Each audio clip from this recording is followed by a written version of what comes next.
Good morning बेटा। Good morning Vidita. Good morning बेटा।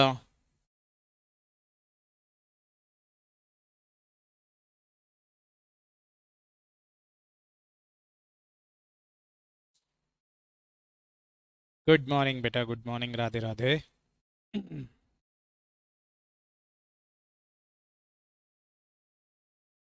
Good morning Priya. Good morning Vijay. बच्चों, आज से हमको क्या स्टार्ट करना है? ब्रांच अकाउंटिंग पढ़ना है आज से। चल,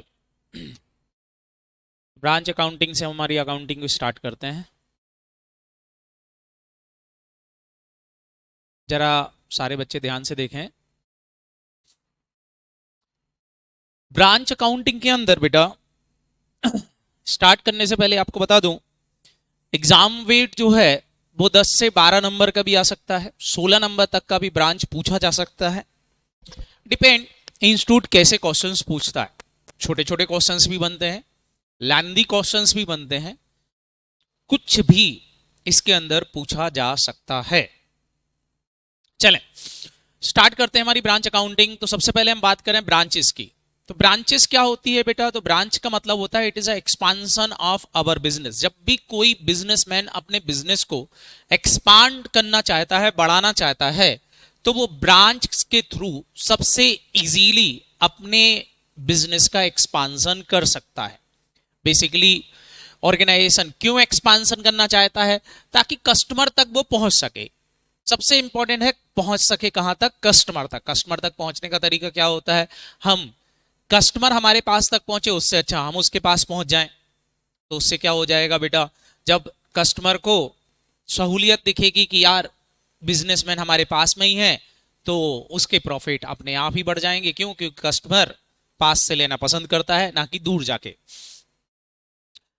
तो कई बिजनेसमैन अपने बिजनेस को बढ़ाने के लिए क्या ओपन करते हैं बेटा? ब्रांच ओपन करते हैं। ब्रांच कई तरह की हो सकती है। रिटेल ब्रांच हो सकती है, होलसेल ब्रांच हो सकती है, सर्विस ब्रांच हो सकती है, किसी भी तरह की ब्रांच हो सकती है। डिपेंड कि आपने किस पर्पज से वो ब्रांच को ओपन किया है।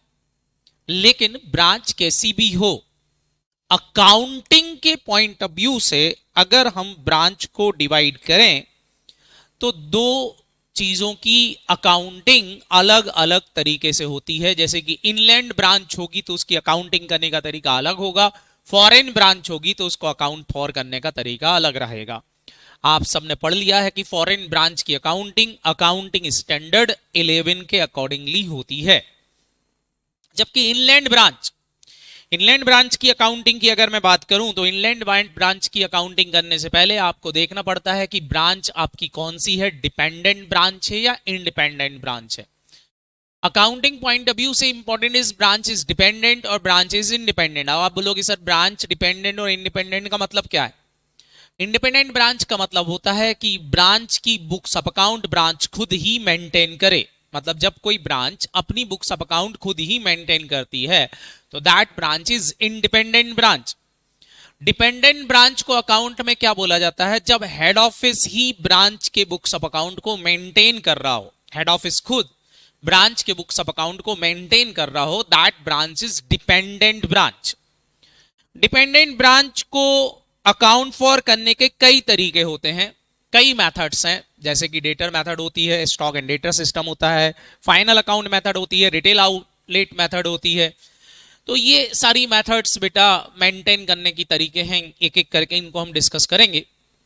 अब ब्रांच को पढ़ने का सही तरीका क्या है? मैक्सिमम टीचर स्टार्ट करते हैं डिपेंडेंट ब्रांच से और सबसे लास्ट में इंडिपेंडेंट ब्रांच पढ़ाते हैं। बट अगर मैं आपको स्टार्टिंग में ही ब्रांच की अकाउंटिंग करना सिखा दूं कि ब्रांच की अकाउंटिंग कैसे होती है, तो डिपेंडेंट ब्रांच अपने आप ही बन जाएगा। मतलब बेसिकली कॉन्सेप्ट समझना का केवल इतना सा है कि बच्चे अगर आपने इंडिपेंडेंट ब्रांच की अकाउंटिंग सीख ली तो डिपेंडेंट ब्रांच अपने आप ही बन जाता है। अलग से उसको रटने की जरूरत नहीं होती, बस छोटे छोटे से कॉन्सेप्ट हमको देखना रहते हैं, काम हो जाता है। तो हम स्टार्ट जो करेंगे वो कौन सी ब्रांच से स्टार्ट करने वाले हैं बेटा? इंडिपेंडेंट ब्रांच से। तो हेडिंग डाल लें अपनी कॉपी के अंदर, इंडिपेंडेंट ब्रांच। हम सबसे पहले इंडिपेंडेंट ब्रांच को डिस्कस करेंगे। इंडिपेंडेंट ब्रांच का मतलब क्या है? मैंने आपको बताया कि बुक्स ऑफ अकाउंट ब्रांच अपने खुद ही मेंटेन करेगी, हेड ऑफिस उसके बुक्स ऑफ अकाउंट को मेंटेन नहीं करेगा। मतलब जब हेड ऑफिस अपने खुद के अकाउंट मेंटेन करे, ब्रांच अपने खुद के अकाउंट मेंटेन कर रही है, तो उसको हम कौन सा सिस्टम बोलते हैं बेटा? कि ब्रांच एक हमारी इंडिपेंडेंट ब्रांच है। यहां ट्रांजैक्शन से कोई लेना देना नहीं है कि ट्रांजैक्शन क्या हो रहे हैं, इंपॉर्टेंट है कि बुक्स ऑफ अकाउंट कहां रखे हुए हैं। अगर ब्रांच अपने बुक्स ऑफ अकाउंट को खुद मेंटेन कर रही है तो वो ब्रांच आपकी कौन सी ब्रांच बन जाएगी बच्चों? फटाफट जल्दी से बता दो, इंडिपेंडेंट ब्रांच। ओके विदिता, विजय, प्रिया, सभा, क्लियर है बेटा?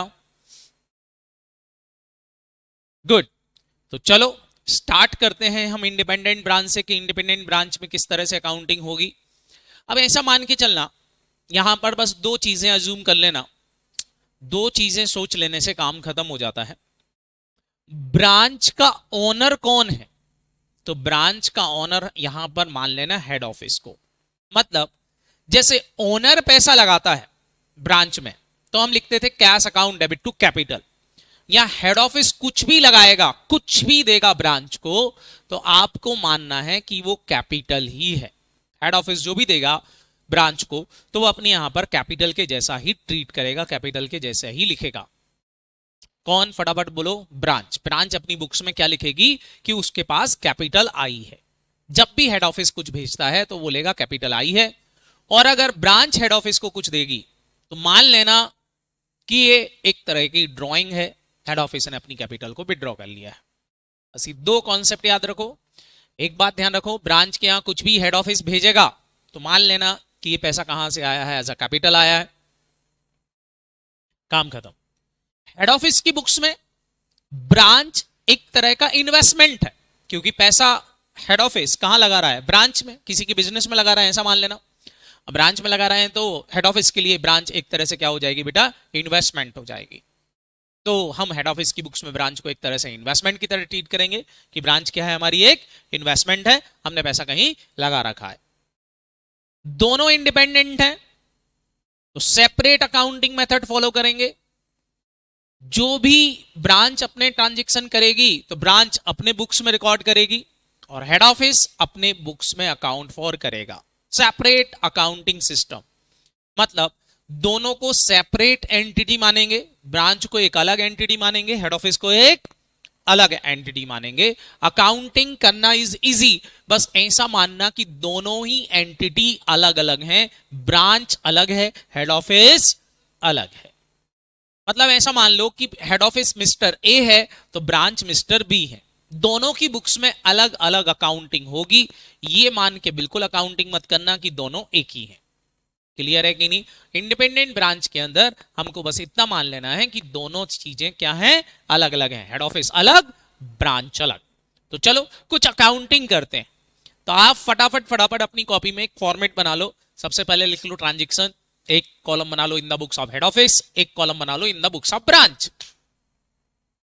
दो कॉलम बना लो और जरा मैं कुछ ट्रांजैक्शन यहां पर बोलूंगा, उस ट्रांजैक्शन की जरा एंट्रीज लिखते हैं तो हमको थोड़ा सा अकाउंटिंग का क्राइटेरिया पता चलेगा कि अकाउंटिंग कैसे करना है। तो चलो स्टार्ट करते हैं।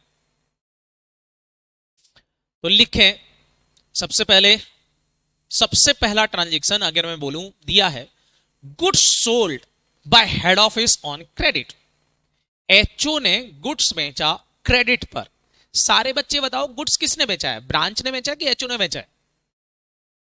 हेलो, गुड्स किसने सेल किया बच्चों? हेड ऑफिस ने। तो किसकी बुक्स में अकाउंटिंग होगी? सेपरेट एंटिटी कॉन्सेप्ट है, किसकी बुक्स में अकाउंटिंग होगी? ब्रांच की बुक्स में अकाउंटिंग होगी क्या इसकी? जल्दी बताओ, ब्रांच की बुक्स में इसकी कोई अकाउंटिंग होगी क्या बच्चों? सर नहीं। तो ब्रांच की बुक्स में तो नो एंट्री, यहां कुछ भी नहीं होगा। No no no no no entry. Entry किसके बुक्स में होगी? एचओ, क्योंकि एचओ ने गुड्स बेचा है। क्या अकाउंटिंग होगी बताओ बेटा एचओ की बुक्स में? अगर मैं एंट्री डालना चाहता हूं तो एचओ की बुक्स में क्या अकाउंटिंग एंट्री डालूं? बोलो। गुड्स सोल्ड किया है, सेल किया है, क्रेडिट पर बेचा है, आप सारे बच्चों को पता है एंट्री क्या डालोगे? Debtor account debit to cell.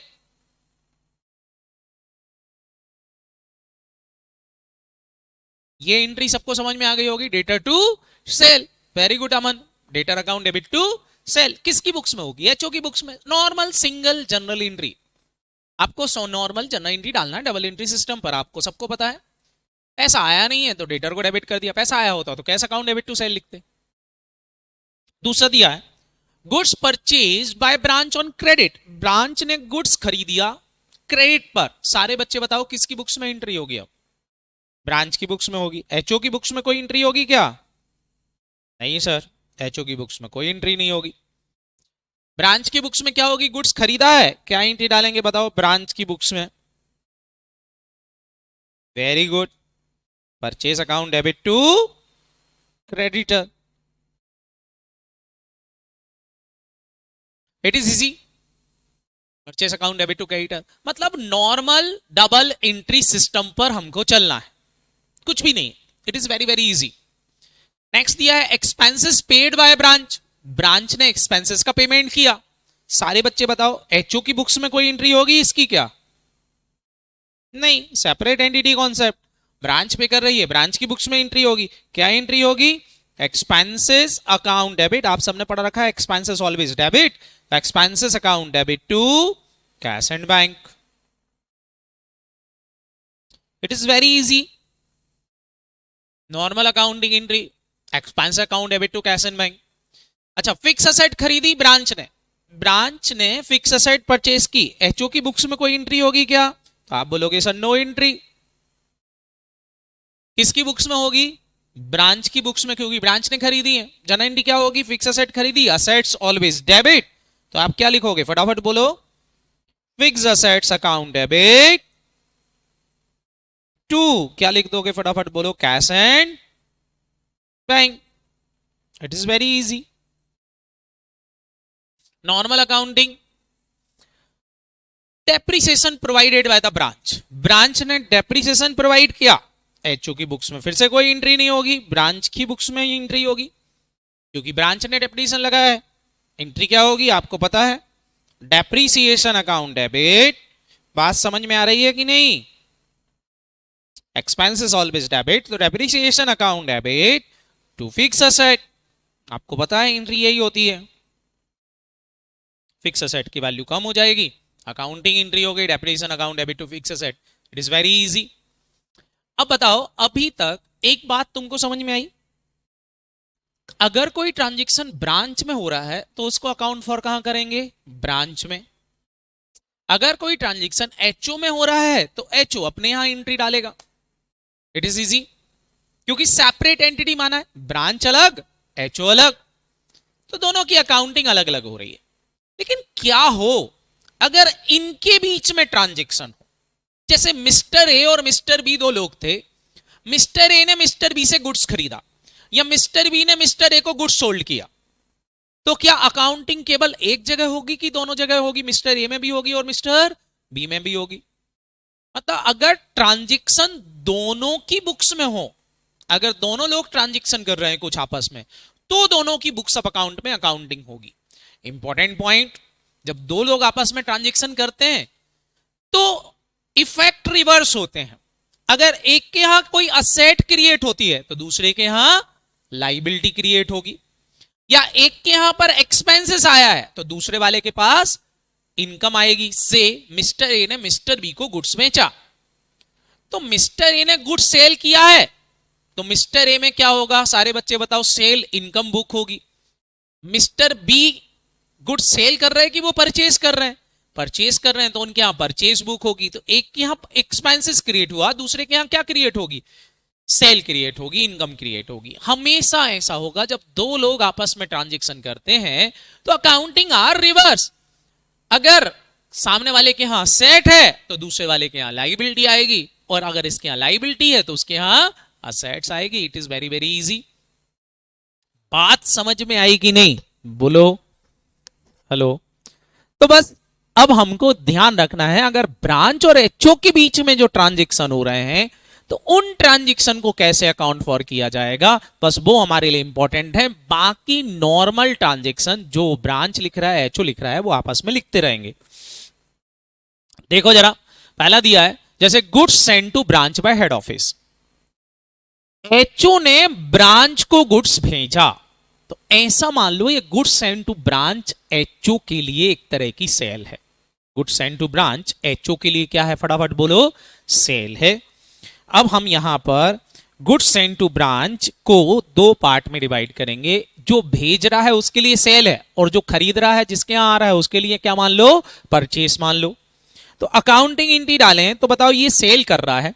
सारे बच्चे बताओ, नॉर्मली एंट्री हम अगर सेल करने की एंट्री डालते थे तो क्या एंट्री डालते थे? नॉर्मल एंट्री सोचो, क्या एंट्री डालते थे? Debtor account debit to sale लिखते थे। अगर हमने सेल किया है तो यही लिखते थे कि नहीं? हम debtor account debit to sale डालते थे। लेकिन अब हमने यहां पर डेटर कौन है, सारे बच्चे बताओ तो डेटर कौन है? यहां पर ब्रांच है, क्योंकि हमने ब्रांच को गुड्स बेचा है। तो डेटर वर्ड की जगह क्या लिख दिया जाएगा? अगर मैं पूछूं आपसे तो क्या लिख दोगे? Branch account debit.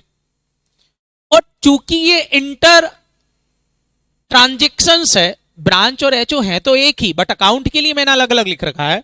तो सेल वर्ड को अगर मैं सेल लिख दूं तो दिक्कत एक है कि जो आउटसाइडर को बेचा है कितना गुड्स वो समझ में नहीं आएगा, और एचओ को कितना बेचा है वो समझ में नहीं आएगा।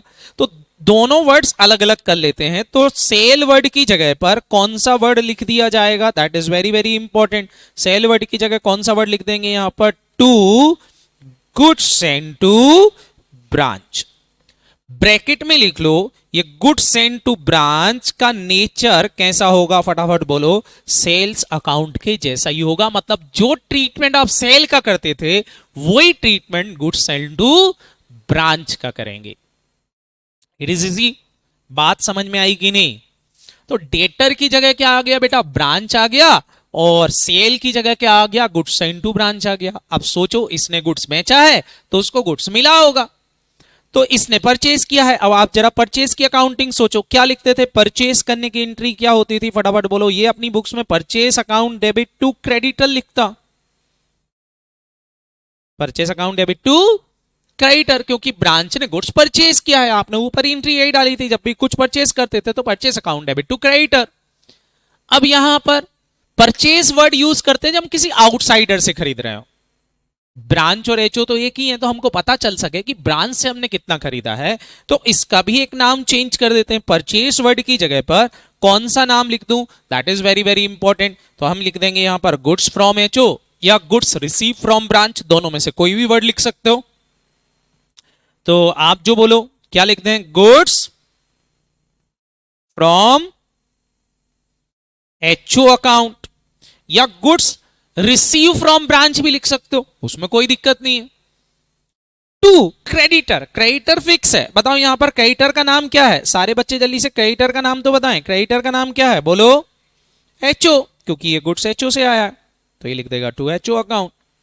अब मैं आपसे ये बोल रहा हूं कि यहां पर गुड्स फ्रॉम एचओ को कैसा ट्रीट करना, ये आज के बाद आपके लिए परचेस अकाउंट ही है। तो जैसा ट्रीटमेंट आप परचेस का करते थे वही ट्रीटमेंट किसका करना? सारे बच्चे बताओ, जैसा ट्रीटमेंट आप परचेस का करते थे वैसा ही ट्रीटमेंट किसका करना? गुड्स फ्रॉम एचओ का करना।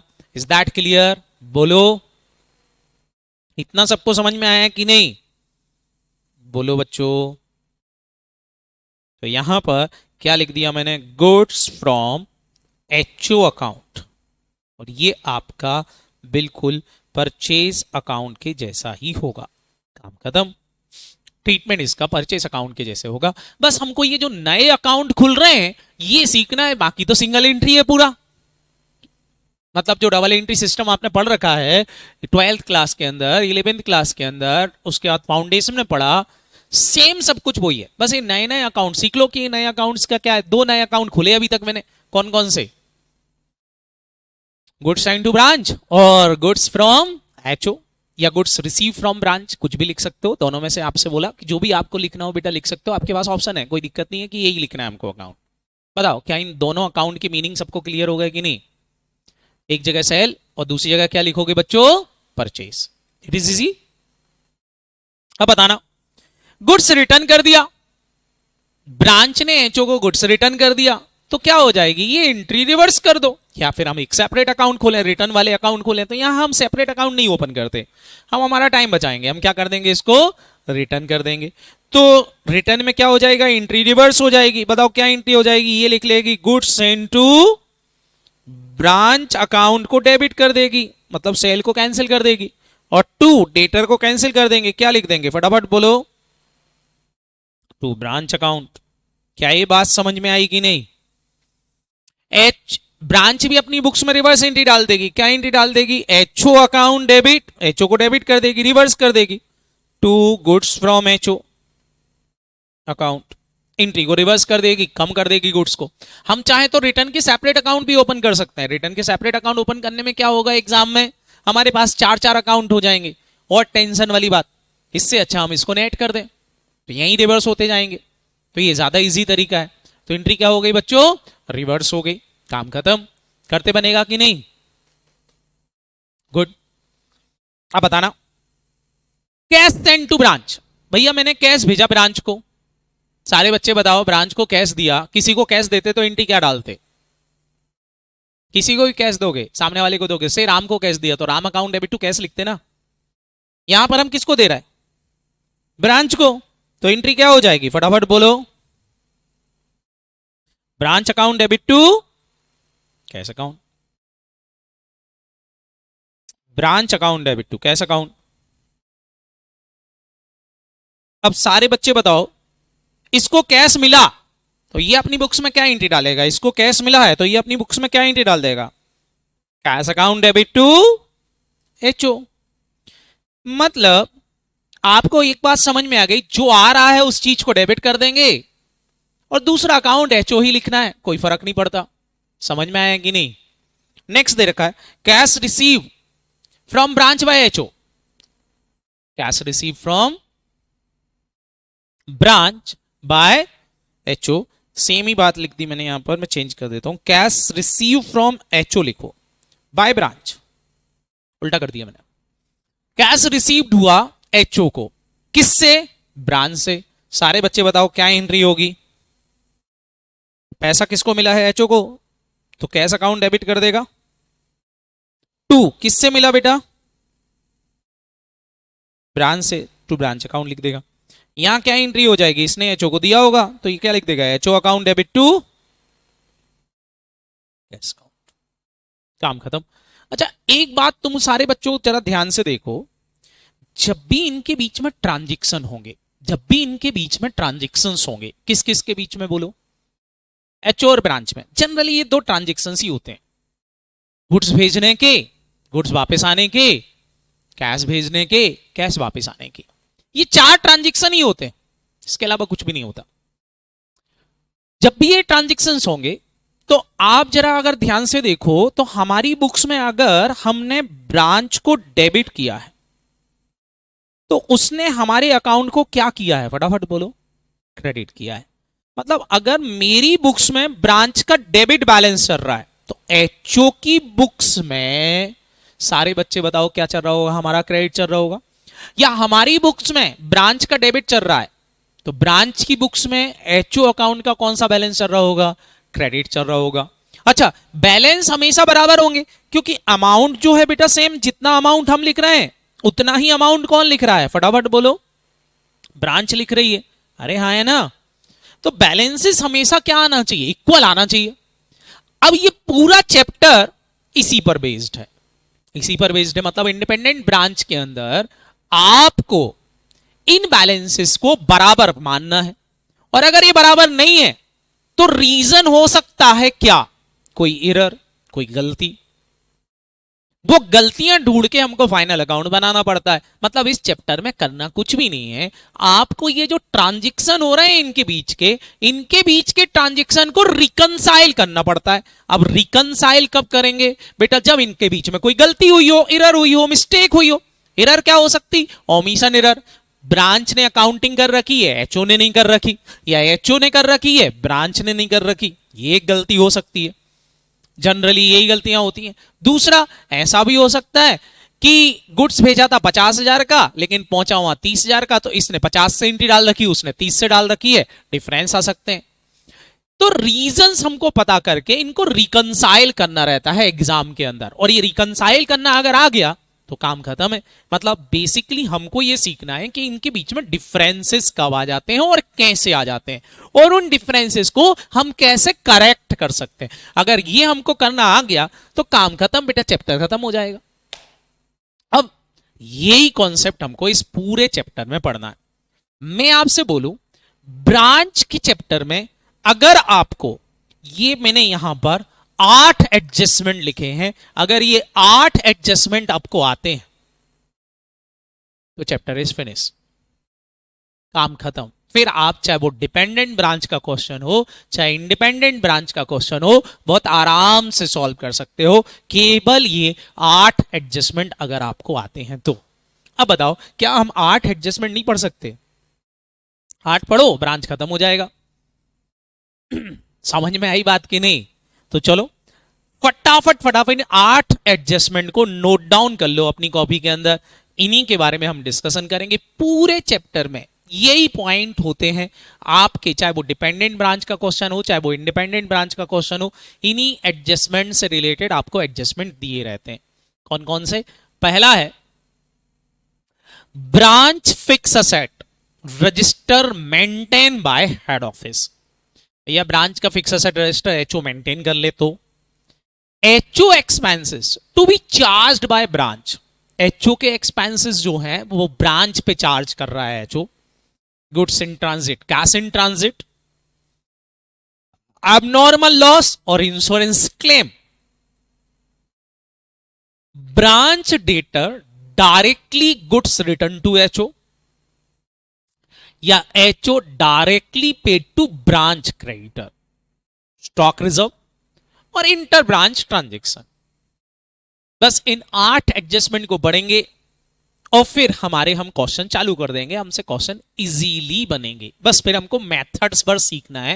मेथड मतलब कि अगर ये वाली मेथड होगी तो अकाउंटिंग कैसे होगी, ये वाली मेथड होगी तो अकाउंटिंग कैसे होगी। It is very easy. बस ये एडजस्टमेंट हर जगह मिलेंगे, हर मेथड में मिलेंगे। तो इन 8 एडजस्टमेंट पर अपना पकड़ मजबूत कर लो। बस branch chapter is easy. Clear? इतना याद रहेगा?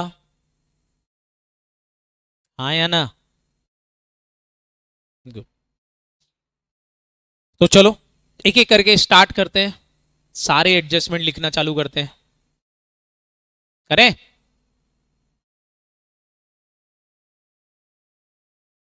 Hello, good.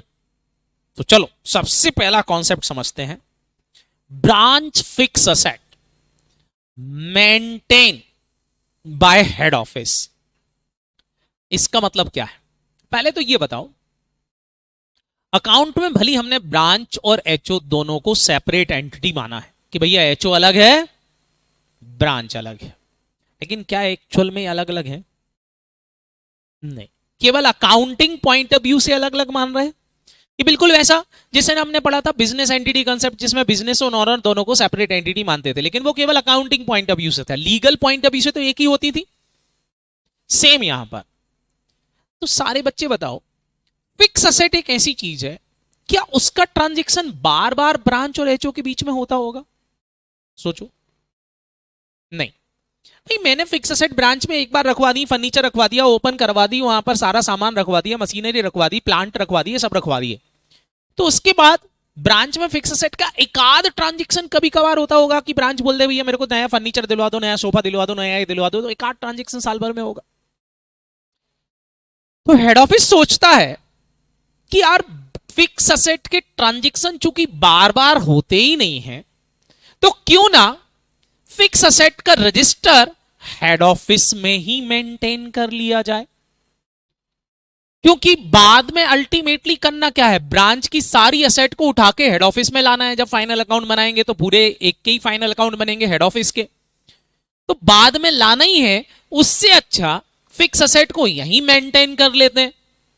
वाई अननेसेसरी पहले मैं फिक्स असेट को ब्रांच में रिकॉर्ड करूंगा, बाद में कंसोलिडेशन के समय फिक्स असेट को उठा के वापस यहां रिकॉर्ड करूंगा। अननेसेसरी क्या होगा, फटाफट बोलो, टेंशन होगी। जब फिक्स असेट में ट्रांजैक्शन ही बहुत कम होते हैं तो हेड ऑफिस सोचता है कि भले ब्रांच में फिक्स असेट यूज हो रही हैं, लेकिन लेकिन लेकिन क्या कर लिया जाए, सारे बच्चे बताओ, रजिस्टर हेड ऑफिस में ही मेंटेन कर लिया जाए। क्लियर है कि नहीं? तो इंपॉर्टेंट पॉइंट क्या है कि फिक्स असेट चाहे वो ब्रांच की हो चाहे हेड ऑफिस की हो, सारे बच्चे बताओ, फिक्स असेट की अकाउंटिंग कौन करना चाहता है? बोलो जल्दी से।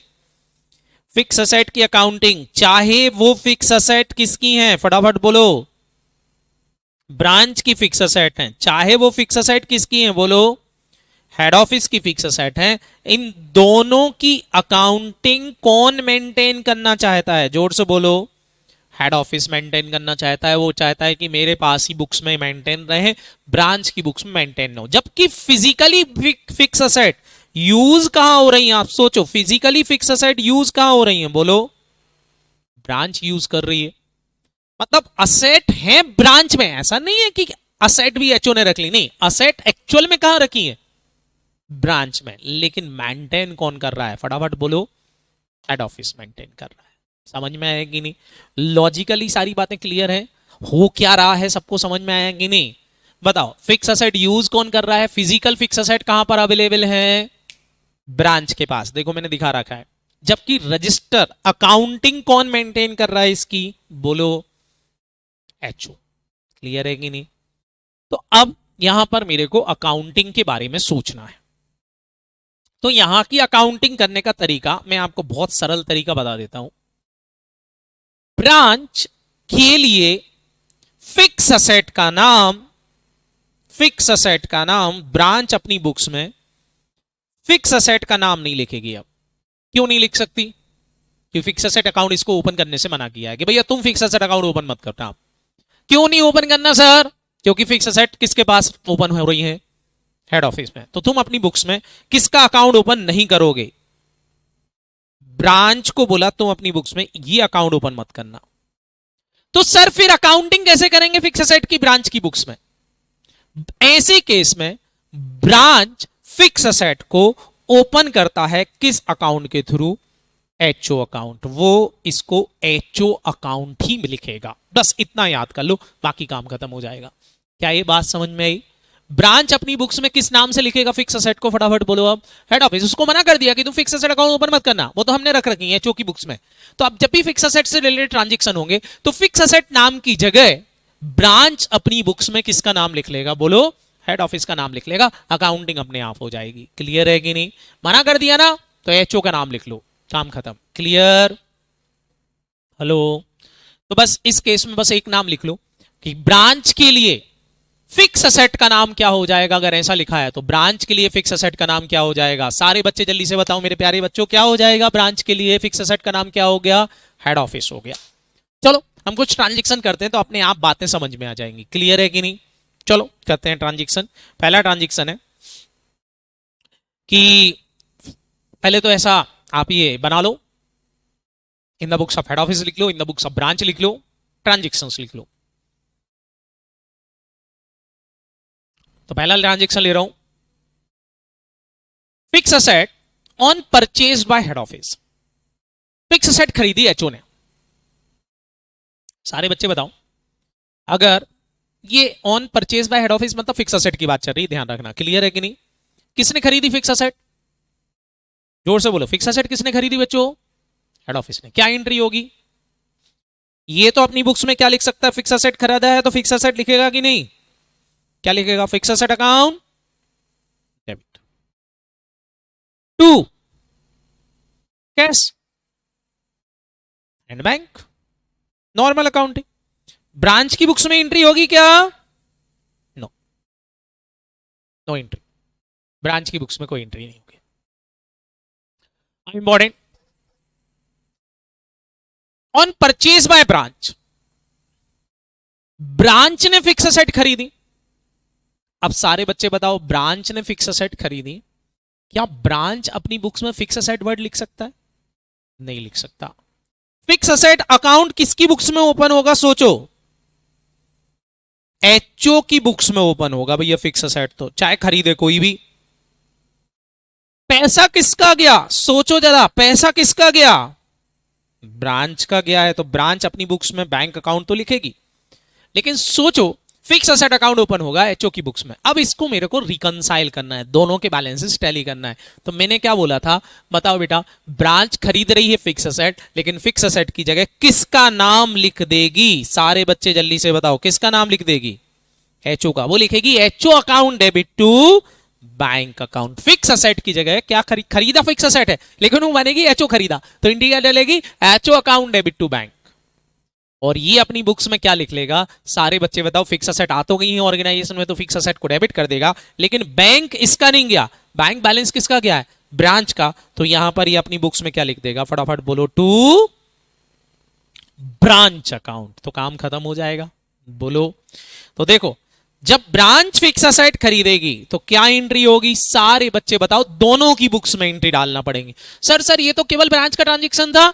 नहीं बेटा, यहां एक दिक्कत हो गई है। क्या दिक्कत हो गई है? कि फिक्स असेट रजिस्टर कौन मेंटेन कर रहा है? सारे बच्चे बताओ, हेड ऑफिस। तो भैया ब्रांच अपनी बुक्स में फिक्स असेट अकाउंट ओपन ही नहीं कर सकती। वो कौन सा अकाउंट के थ्रू अकाउंटिंग डाल देगी? एचओ अकाउंट के थ्रू डाल देगी। और यहां क्या एंट्री हो जाएगी? सारे बच्चे बताओ, fix asset account debit to branch. क्या ये सबको समझ में आ गया? तो नोट डाउन कर लो, जब भी ब्रांच फिक्स असेट खरीदेगी तो अकाउंटिंग एंट्री यही होगी। लेकिन बताओ ऐसा कब करोगे? जब क्वेश्चन स्पेसिफाई करे। क्या स्पेसिफाई करे? सारे बच्चे जल्दी से बता दो, क्या स्पेसिफाई करे? कि फिक्स असेट रजिस्टर जो है ब्रांच का, वो कौन मेंटेन कर रहा है? एचओ। तो ये स्पेशल ट्रीटमेंट होगा, नहीं तो ये स्पेशल ट्रीटमेंट नहीं होगा। क्लियर? और बताओ, on providing the depreciation, branch ने डेप्रिसिएशन प्रोवाइड किया है। अब सारे बच्चे बताओ, जब भी ब्रांच डेप्रिसिएशन प्रोवाइड करेगी तो क्या एंट्री डालेगी? अब बताओ, डेप्रिसिएशन की एंट्री क्या होती है? आपको पता है, डेप्रिसिएशन अकाउंट खोलने से तो मना किया नहीं मैंने, केवल फिक्स असेट अकाउंट ओपन खोलने से मना किया है। तो ये अपनी बुक्स में क्या लिखेगी? फटाफट बोलो, डेप्रिसिएशन अकाउंट डेबिट। लेकिन बताओ, टू क्या लिखेगी? फिक्स असेट लिखेगी क्या? नहीं। क्या लिख देगी? फटाफट बोलो, HO account. Very very good, बच्चों को समझ में आने लग गया। अब depreciation account debit to HO. अच्छा, फिक्स असेट की वैल्यू भी कम करना पड़ेगी ना, तो बताओ यहां क्या एंट्री होगी? सारे बच्चे बताओ, यहां फिक्स असेट की वैल्यू कम करना है, लेकिन ये खर्चा एचओ का है क्या? नहीं। ये डेप्रिसिएशन की जगह कौन सा नाम लिख देगी? फटाफट बोलो, branch account debit to fix asset लिख देगी। तो यहां फिक्स असेट की वैल्यू तो कम करना पड़ेगी, तो फिक्स असेट को क्रेडिट कर देंगे, लेकिन डेबिट डेप्रिसिएशन को नहीं करेंगे। डेबिट किसको कर देंगे? ब्रांच को। ब्रांच को क्यों? क्योंकि खर्चा ब्रांच का है, डेप्रिसिएशन का खर्चा ब्रांच की बुक्स में ओपन हो चुका है, काम खत्म। बात समझ में आई कि नहीं? Any doubt? गुड। उसके बाद fix asset send to branch by head office. Fix asset भेजी किसने? एचओ ने। किसको? ब्रांच को। सारे बच्चे बताओ, इसकी कोई एंट्री? ना एचओ डालेगा ना ब्रांच डालेगी। बताओ क्यों? बताओ क्यों? क्योंकि रजिस्टर किसके पास है?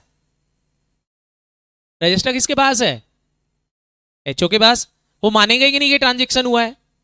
मतलब इसको ऐसे समझो, जैसे फॉर एग्जांपल नाहटा एकेडमी में मेस है और क्लास है, ये एक ही जगह। मैं फर्नीचर यहां से उठा के नीचे रख दूं, बताओ मेरा अकाउंटेंट एंट्री डालेगा क्या?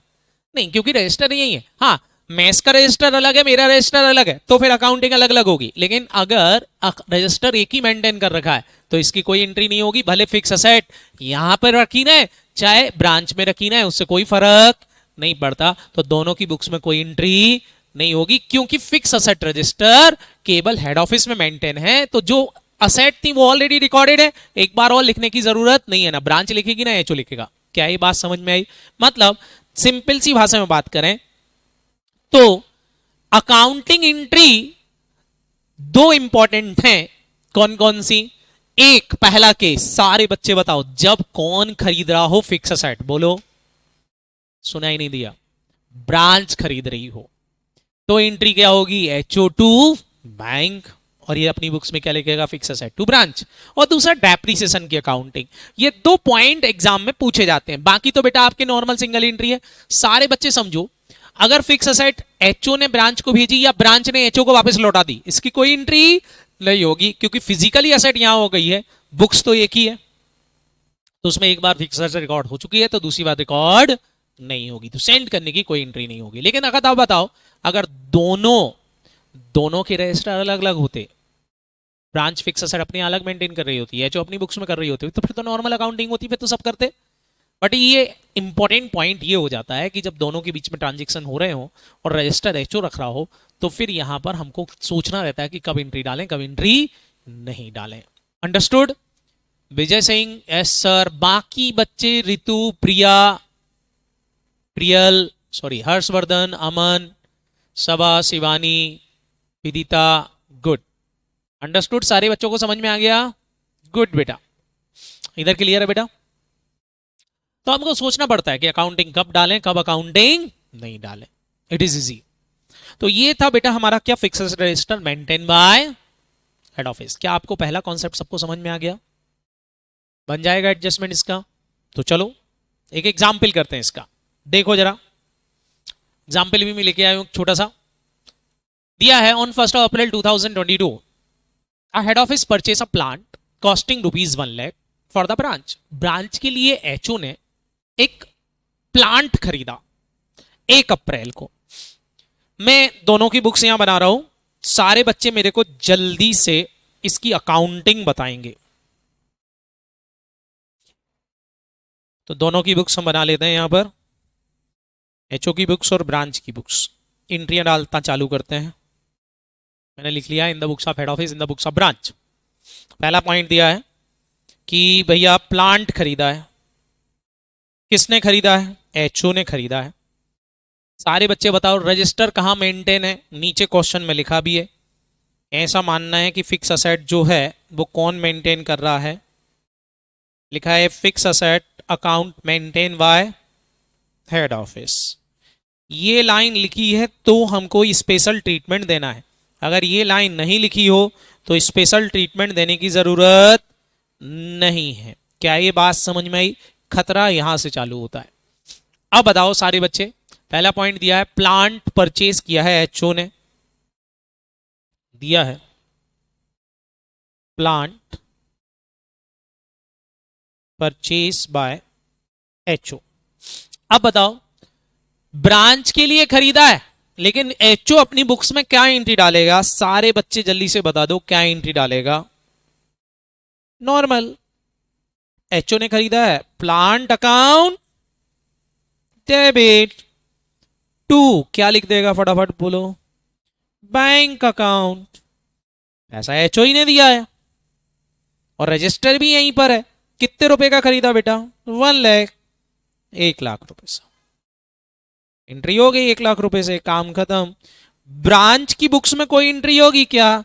नहीं होगी, क्योंकि रजिस्टर इधर है तो कोई मतलब ही नहीं है। बात समझ में आ गई? गुड। तो पहली ट्रांजैक्शन एंट्री हो गई, काम खत्म। दूसरा क्या बोल रहे हैं आगे? बोल रहे हैं ऑन 1 जनवरी, 1 जनवरी को ब्रांच ने फर्नीचर खरीदा 10,000 का।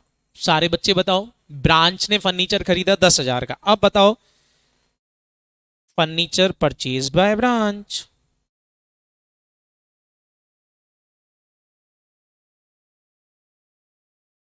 अब बच्चों मेरे को बताओ इसकी एंट्री क्या होगी? ब्रांच खरीद रही है, कौन बता रहा है? बताओ, ब्रांच अपनी बुक्स में फिक्स असेट फर्नीचर खरीदा है, फिक्स असेट है कि नहीं? बताओ क्या वो अपनी बुक्स में, वेरी गुड बेटा विदिता, सारे बच्चे बताओ क्या वो अपनी बुक्स में फर्नीचर अकाउंट ओपन कर सकती है? नहीं। तो वो अपनी बुक्स में क्या एंट्री डालेगी?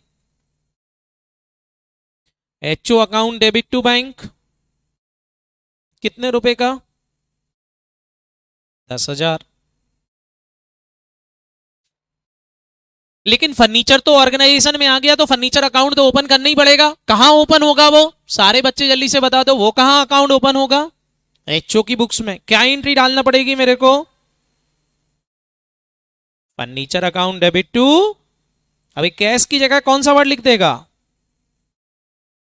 Branch account. सारे बच्चे बताओ इससे रिकंसिलेशन हो जाएगा कि नहीं? वहां एचओ अकाउंट डेबिट हुआ, यहां एचओ ब्रांच अकाउंट क्रेडिट हुआ, तो बैलेंसेस बराबर रहेंगे दोनों की बुक्स में, एचओ और ब्रांच के। क्लियर है कि नहीं? काम खत्म हो जाएगा। तो ये अपनी बुक्स में furniture account debit to branch लिख लेगी। ये ट्रांजेक्शन भी हो गया। उसके बाद बोल रहे हैं the rate of depreciation is 20% on plant and 10% on furniture. Year and is 31 March 2023। Depreciation लगाना है।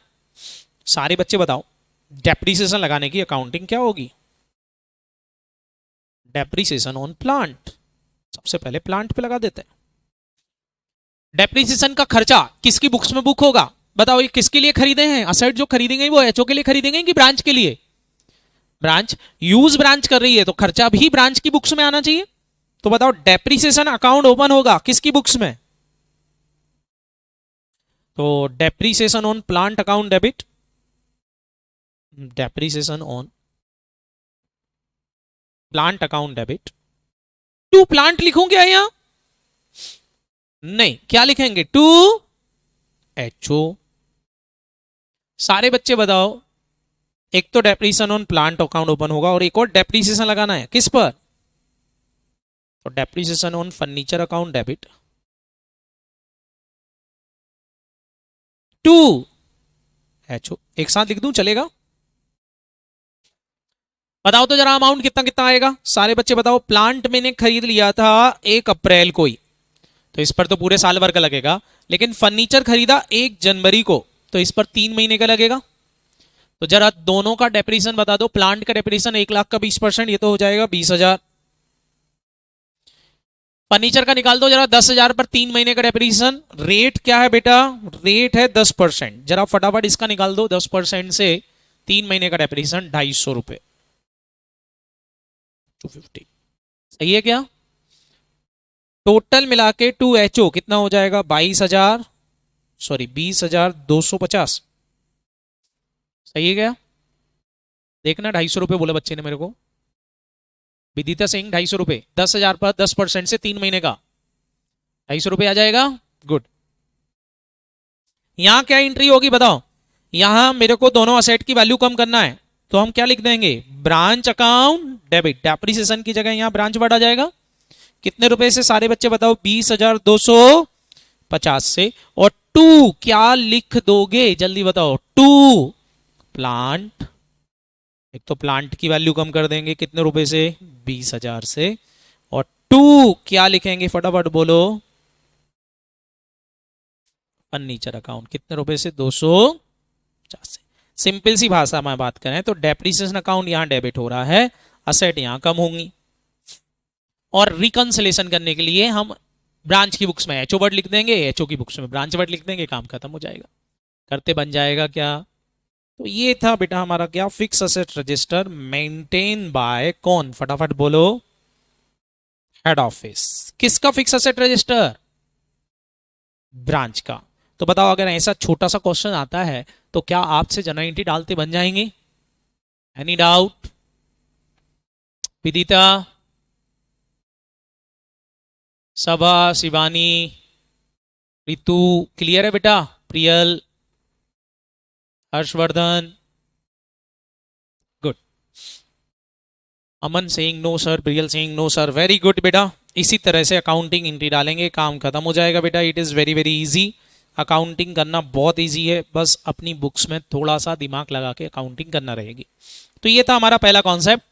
नेक्स्ट कॉन्सेप्ट लिखें, concept number 2, second point. Second point है head office expenses to be charge by branch. Head office के खर्चे branch पे charge करना है। Head office expenses to be charge to branch. अब ये क्या चीज है समझो। It is a common expenses. से एसबीआई ने एक एडवर्टीजमेंट दिया एसबीआई के नाम से। सारे बच्चे बताओ, इसका बेनिफिट केवल एसबीआई के हेड ऑफिस को होगा कि ब्रांचेस को भी मिलेगा? एसबीआई की ढेर सारी ब्रांचेस है, 14,000 15,000 से ऊपर ब्रांचेस है। सारे बच्चे बताओ, ब्रांच को भी फायदा होगा कि नहीं? तो जब एसबीआई एग्जाम कोई एडवर्टीजमेंट देता है तो उसमें लिखता है केवल इंदौर ब्रांच के लिए आ रहा है कि केवल एसबीआई लिखा रहता है? एसबीआई। सारे बच्चे बताओ, एक ऐसा खर्चा जिसका फायदा सबको हो रहा है, तो उसका वर्डन अकेले एचओ पे आना चाहिए कि ब्रांच को उसका वर्डन बियर करना चाहिए? बोलो। ब्रांच को भी बियर करना चाहिए। तो ऐसे कॉमन एक्सपेंसेस जिसका बेनिफिट हेड ऑफिस को भी है, ब्रांच को भी है, तो वो ईयर एंड पर ऐसे कॉमन एक्सपेंसेस को ब्रांच पर अलोकेट करता है। क्या करता है, फटाफट बोलो, अलोकेट करता है। आपने कॉस्टिंग चैप्टर पढ़ रखा होगा तो अलोकेशन ऑफ एक्सपेंसेस समझ रखा होगा, क्लियर है कि नहीं। आप अलग अलग एक्टिविटी पे अलोकेट करते थे, यहां पर मेरे को अलोकेट करना है किसके ऊपर, फटाफट बोलो, ब्रांच के ऊपर। भले ये कॉमन एक्सपेंसेस पेमेंट किया है हेड ऑफिस ने, लेकिन ब्रांच भी इस एक्सपेंसेस को बियर करेगी। उसके लिए बेटा ब्रांच के पी&एल में इसको भेजना पड़ता है। भेजेंगे कैसे, हेड ऑफिस भेजेगा, क्लियर है कि नहीं। एग्जाम्पल समझते हैं, अकाउंटिंग समझते हैं इसकी। तो वापस से मैंने यहां पर दोनों की बुक्स बना रखी, एचओ और ब्रांच की। सबसे पहले दिया है common expenses paid by head office. सारे बच्चे बताओ, common expenses paid by head office, अगर मैं इसकी जनरल एंट्री डालना चाहूं तो क्या एंट्री होगी बताओ। कॉमन एक्सपेंसेस अकाउंट डेबिट, जो भी एक्सपेंसेस होगा उसको डेबिट कर देंगे। से एडवर्टीजमेंट है तो advertisement expenses account debit. To क्या लिखोगे, फटाफट बोलो, कैश। ये पेमेंट इसने किया है तो इस एंट्री तो यही होगी इसकी बुक्स में। यहां नो एंट्री, पेमेंट करते समय कोई एंट्री नहीं करेगी ब्रांच। लेकिन जब आएगा ईयर एंड, से 10,000 का खर्चा था ये, मान लो ये कॉमन एक्सपेंसेस कितने के थे, 10,000 के। अब मेरे को इस 10,000 में से 2,000 रुपए ब्रांच पे चार्ज करना है, 2,000 का खर्चा उसका मनाना है। तो मेरे को अपने एक्सपेंसेस 2,000 रुपए से कम करना पड़ेंगे कि नहीं, बोलो। एक्सपेंसेस को कम करने के लिए क्या करना पड़ेगा, पहले तो ये सोचो। डेबिट की जगह क्या करना पड़ेगा, क्रेडिट करना पड़ेगा। एक्सपेंसेस को क्रेडिट कर देंगे।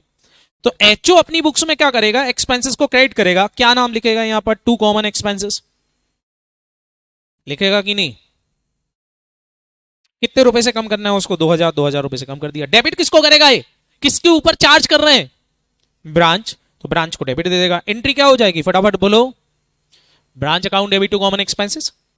अब सोचो ब्रांच अपनी बुक्स में क्या करेगी, ये खर्चे एचओ ने अपनी बुक से हटा दिए तो ब्रांच इन खर्चों को लिखेगी।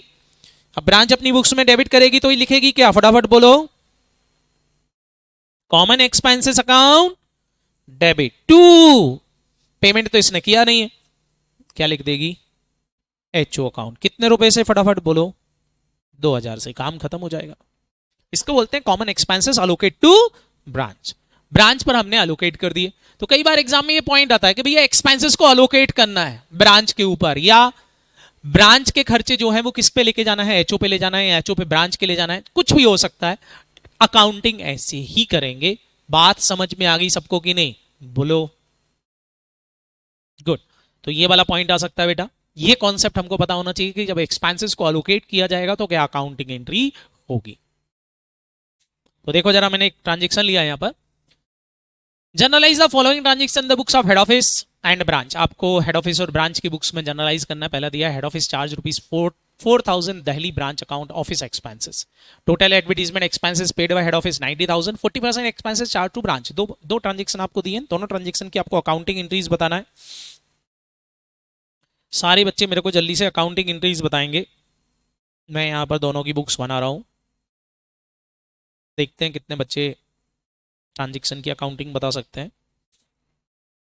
चले बताएं। सबसे पहला ट्रांजेक्शन है head office charge 4,000 Delhi branch as a account office expenses. Delhi branch पर उसको अकाउंट ऑफिस एक्सपेंसेस चार्ज करना है।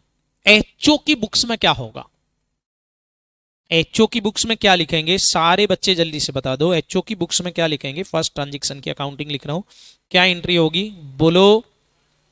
ब्रांच का नाम क्या है, Delhi branch account debit to, हाँ बेटा, office expenses. Very very good. कितने रुपए से लिख दूं, 4,000। अच्छा, ब्रांच अपनी बुक्स में ये ऑफिस एक्सपेंसेस डेबिट करेगी कि नहीं, क्या एंट्री लिखेगी बताओ, ऑफिस एक्सपेंसेस अकाउंट डेबिट 4,000 से। टू क्या लिख देगी, बोलो, कैश और बैंक लिखेगी कि एचओ लिखेगी, एचओ, क्योंकि पेमेंट किया नहीं लेकिन खर्चा आ गया, क्योंकि पेमेंट एचओ कर चुका होगा। क्लियर है कि नहीं। ये पहला ट्रांजेक्शन की अकाउंटिंग हो गई। दूसरे ट्रांजेक्शन की अकाउंटिंग कौन बताएगा, दूसरे ट्रांजेक्शन की, total advertisement expenses paid by head office. पहले तो 90,000 रुपए का पेमेंट किया, बताओ एचओ की बुक्स में क्या एंट्री होगी बोलो? Sir advertisement expenses account, advertisement expenses account debit to bank. पहली एंट्री तो यही होगी, बोलो कितने रुपए से? 90,000 से। दूसरी एंट्री बताएं, एक ही एंट्री होगी कि एक और एंट्री होगी? एक और डालना है भैया, इसमें से 40% एक्सपेंसेस चार्ज करना है हेड ऑफिस पे, ब्रांच पे। बताओ क्या एंट्री होगी इसकी? 40% कर दें इसका। वेरी गुड, क्या लिखेंगे फटाफट बोलो? Delhi branch account debit to advertisement expenses, कम कर देंगे इसके कितने? 90,000 का 40%, 36,000। और ये अकाउंटिंग ब्रांच में भी करना पड़ेगी। ब्रांच अपनी बुक्स में क्या लिखेगी बोलो? इधर तो कोई एंट्री नहीं होगी। इधर क्या एंट्री लिखेंगे? Advertisement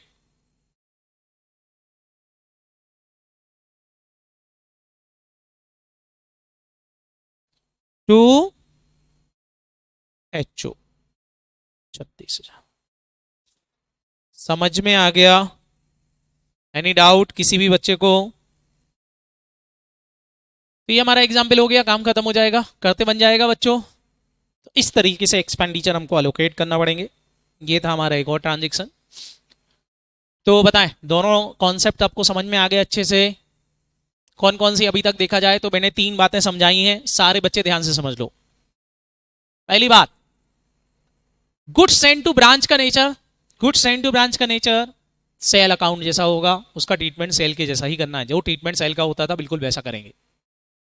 goods receive from HO, sorry goods receive from branch, clear है कि नहीं? या फिर goods received from HO account, उस अकाउंट को हम कैसा ट्रीट करेंगे फटाफट बोलो?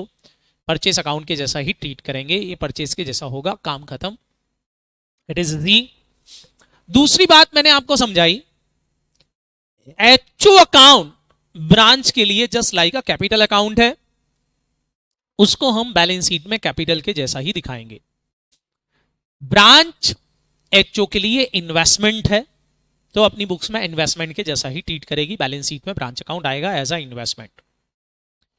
तीसरी बात, मैंने आपको स्पेशल ट्रांजैक्शन सिखाना चालू की। स्पेशल ट्रांजैक्शन में सबसे पहले समझाया, फिक्स असेट अगर एचओ मेंटेन कर रहा है तो ब्रांच की बुक्स में फिक्स असेट अकाउंट ओपन नहीं होगा, उसकी जगह सारे ट्रांजैक्शन एचओ अकाउंट के थ्रू होंगे। जैसे ब्रांच ने फिक्स असेट खरीदी तो entry HO account debit to bank होगी, डेप्रिसिएशन चार्ज किया, depreciation account debit to branch होगा, काम खत्म। क्लियर है कि नहीं? Sorry, depreciation account debit to HO होगा। एक्सपेंसेस चार्ज किए तो एचओ अपनी बुक्स में जो भी लिखे उससे मतलब नहीं है, हमको एचओ की बुक्स पे ज्यादा ध्यान नहीं देना, हमको ब्रांच अकाउंटिंग पढ़ रहे हैं, ब्रांच की बुक्स पे अकाउंट फॉर ज्यादा ध्यान देना है।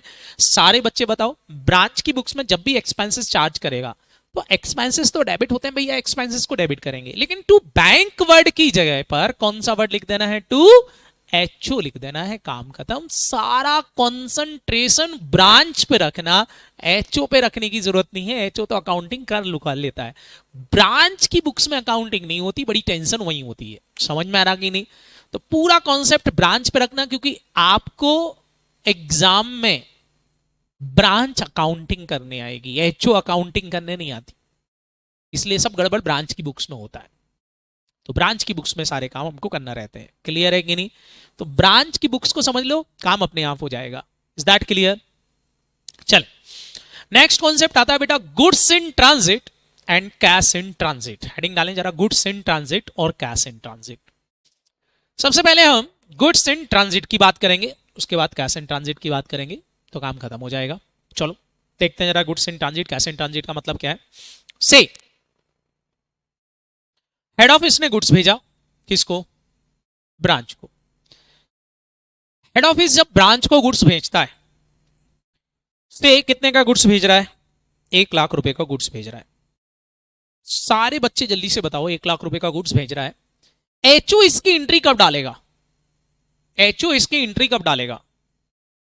जैसी ट्रक में माल लोड हुआ और लोड होके ट्रक निकला, एचओ अपनी बुक्स में एंट्री डाल देगा।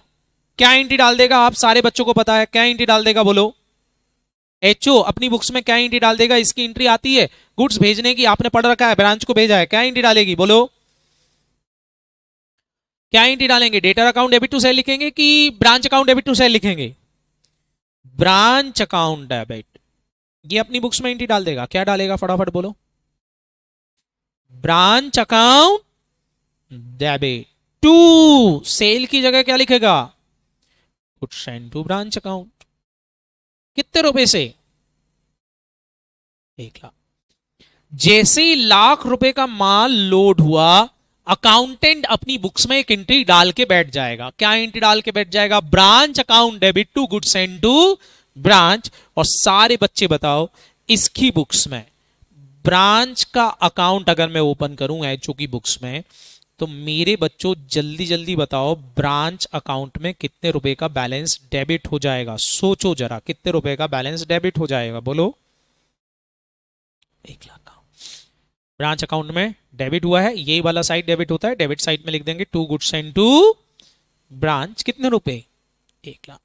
ये एंट्री कौन कर चुका होगा? सारे बच्चे बताओ, ये एंट्री कौन कर चुका है? हेड ऑफिस अपनी बुक्स में ये एंट्री वो डाल चुका होगा। क्लियर है कि नहीं?